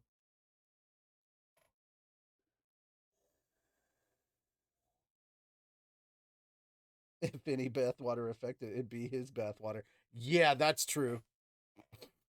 Still, this wasn't a stray kitten we were talking about here. It was a monster. Come on, Rudius, can't I keep him? Please? The puppy dog eyes aren't going to work on me. We need to get rid of it. But he's a good boy, really. He's nice to everyone else. He does whatever I tell him to. Now you're just making stuff up, Aisha. How is a treant going to do what you tell it? It doesn't even have ears. Look! Trotting over to the baby treant, Aisha reached out a hand toward it. The little creature reacted by slowly slipping one of its tendrils around her slender index finger. Without extracting herself from its grip, she gently rubbed the underside of its leaves with her fingertips, and the baby treant twisted its body in something that looked like pleasure. It was kind of bizarre sight. The thing looked exactly like a plant, but it was reacting like an animal. Okay, let go, Okay, let go, said Aisha. The treant immediately uncoiled its tendril from around her finger, letting it rest in the palm of her hand. Which one's the pinky finger? After a moment's hesitation, the tendril slipped around her pinky. Middle finger. The tendril released her pinky and took hold of her middle finger. Don't let go, but grab my thumb too. Still wrapped around the middle finger, the tendril reached out further, obediently stretching toward Aisha's thumb. It wasn't long enough to grab it, but it just barely managed to touch her fingertip. Okay, let go. She kept playing with the tree this way for a while longer, then turned back to face me. See? He listens to what I tell him, right? Yeah, it looks that way. To my surprise, it was clearly possible to communicate with this thing. And from the looks of things, it was very attached to my little sister. I need to rethink things a little here.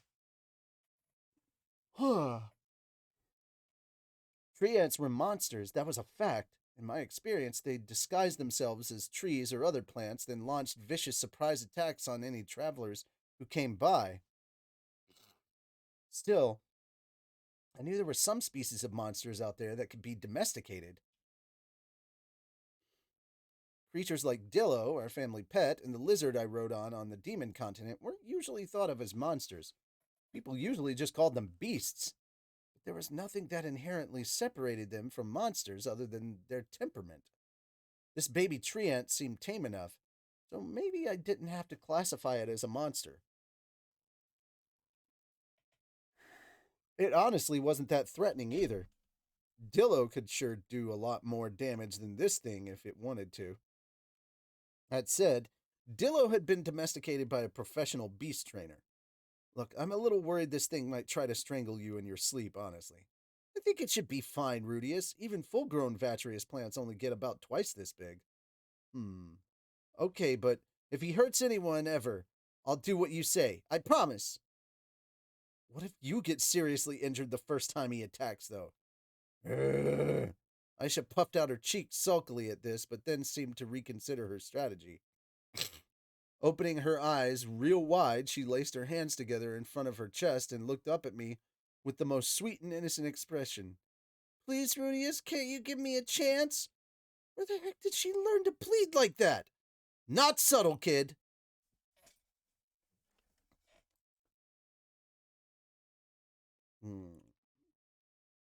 I was tempted to pursue the point, but right now there were more pressing matters at hand. Okay, let's see. I was positive I'd never heard of anyone domesticating a tree ant before. I didn't know much about their behavior either. So it was hard to say what the best way to train one was. Most importantly, there were dangerous monsters, albeit fairly weak ones. If we messed this up even slightly, things might turn ugly very fast. Then again, if it really was going to max out at 30 centimeters in height, uh, there wasn't much it could do to hurt us. Aisha had raised this thing herself from a seed, so it was accustomed to having people around. That made it less likely it would attack one of us, assuming it was like an ordinary animal in that respect. Hmm. Clearly irritated by my indecisiveness, Aisha began to pout. All right, then, if that's how you're going to be, maybe I should play my trump card. Your trump card? Why don't I tell Sylvie and Roxy about your little secret? What are you talking about? Was I keeping any terrible secrets from the two of them? Nothing really came to mind, but then, smirking haughtily, Aisha dropped the bomb on me. I'm talking about your secret room in the basement. Yeah. Everyone has a part of themselves that they want to keep private. In my case, it was that little altar downstairs. That room was a sacred place that I visited only in the night, offering my prayers as my family slumbered. My goddesses were now physically present in my house, true, but that didn't make the ritual any less meaningful for me. Faith has value in it of itself, you know. The act of prayer calms us and centers us, helping us live each day to the fullest. I'd been keeping up this routine for years now. It was part of my life. But what would happen if my altar was discovered? What would Sylphie think? What would Roxy say? I wanted to think that Lilia would understand, at least. Aisha had evidently been keeping quiet about it, but what about Norn? I had the feeling she'd react with open disgust. The ultimate outcome would likely be the destruction of my altar, and with it, I would lose a crucial part of my daily routine. Aisha, listen. I'm just worried about your safety, okay? Tree ants are dangerous monsters, so raising one might put you at risk. I don't care if you're a total pervert, Rudius, but I wonder how Sylphie and Roxy will feel about it. Especially Roxy. You've been worshipping her panties for a long time now, haven't you? Oh, this girl is ruthless. I was just trying to watch out for her, and now she's blackmailing me. Damn it, what am I supposed to do? It's the least bad option here. As I racked my brains for an answer, the door to Aisha's bedroom suddenly swung open behind us. I think I heard my name just now. Did you need something? Gah, gah! Aisha and I spun around to find Roxy standing in the doorway, looking a bit nonplussed. What are you doing here, Roxy? I sputtered. Didn't you just leave a little while ago? I came back to get something I forgot. Fortunately, I don't have class at the moment. Classic Roxy, the forgetful little professor. How cute. Wait, let's try to stay focused here. Well, Roxy, Rudius and I were just talking about his Now I'd gone and covered up my little sister's mouth mid-sentence. What now? An awkward silence ensued. The only sounds were the soft thumps of the baby tree ant wriggling in the window. Roxy's eyes jumped over to it and opened wide with surprise. Okay, maybe I can turn this into my advantage. Roxy should take my side on this, right? I'm sure she knows how dangerous tree ants are. That's a tree ant, isn't it? Asked Roxy curiously. Right, yeah. I said. Aisha just told me she wants to raise that thing as a pet, but tree ants are monsters, you know. It could be dangerous. Can you help me convince her to get rid of it? Aisha grabbed at my hand, which was muffling her cries of protest, and tried to pry it away. Foolish girl, you can't beat me in a contest of strength. Bite my fingers if you want to. I won't let go. God, wait, don't lick them. Stop. That's fighting dirty. I've done that to people that have closed my mouth, that have put a hand over my mouth. I just start licking their hand, and they're like, "Oh, gross, gross." I don't know, Rudy. I don't know, Rudy. I think it should be fine. Huh? She's taking Aisha's side? Tree ants are loyal creatures if you raise them properly, Roxy continued. And this one's rather small, too. There shouldn't be too much danger to speak of. Wait, really? You can domesticate them? Sure, doesn't seem to be very common in this continent, but the Meagre tribe used tree ants to scare birds away from their fields. Did they really? Maybe. My memories of that visit were a little fuzzy at this point. Oh, right, they had those things that looked like piranha plants out in the fields. I hadn't realized they were tree ants, though. Wait, hang on. Hang on a second.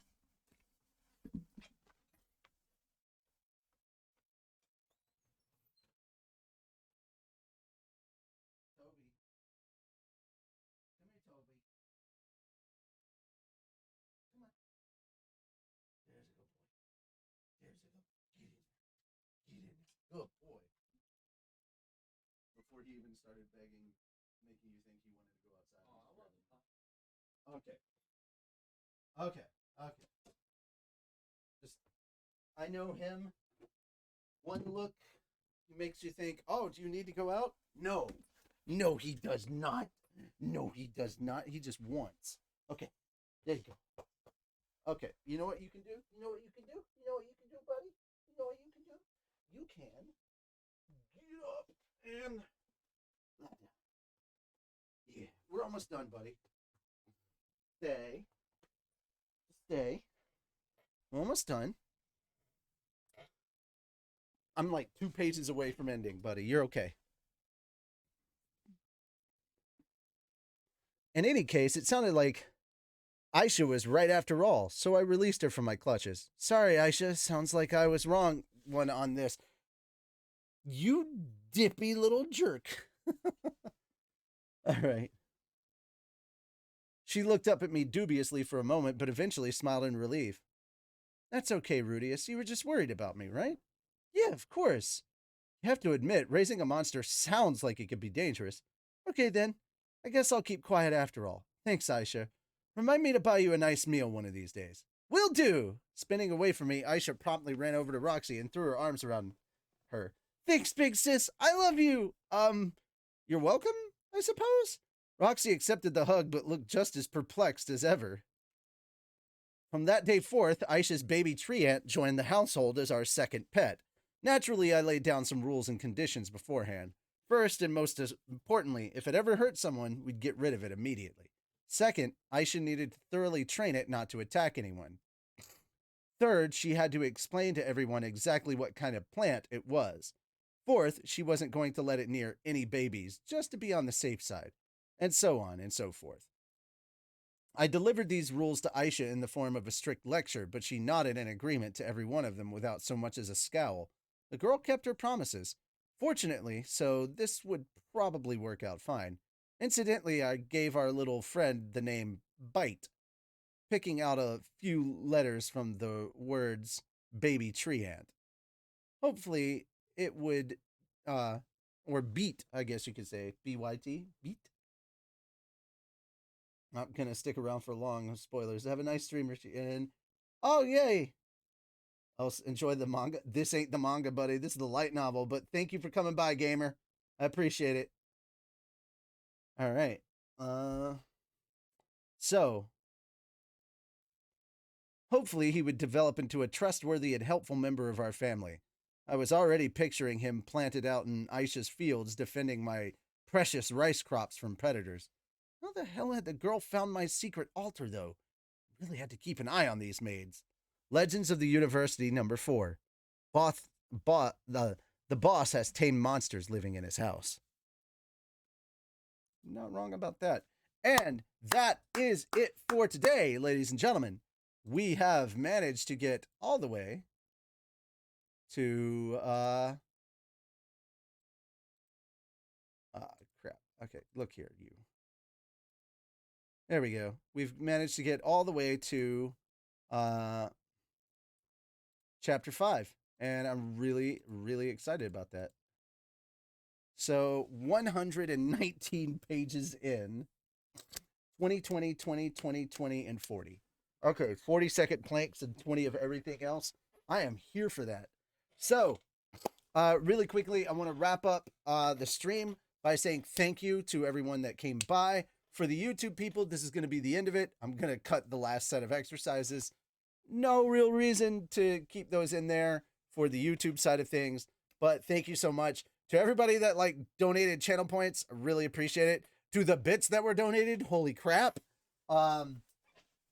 To everything else, yeah, thank you guys so much. I can't wait to get hopefully more people coming by the live streams and chatting with us about this, because I really want to know what you guys thought of these chapters that we went through today. So even though I know there's people in the live stream, if you could all do me a favor and go over to the channel once this video is uploaded and tell me what your thoughts and opinions were on this set of chapters here, 1 through 4.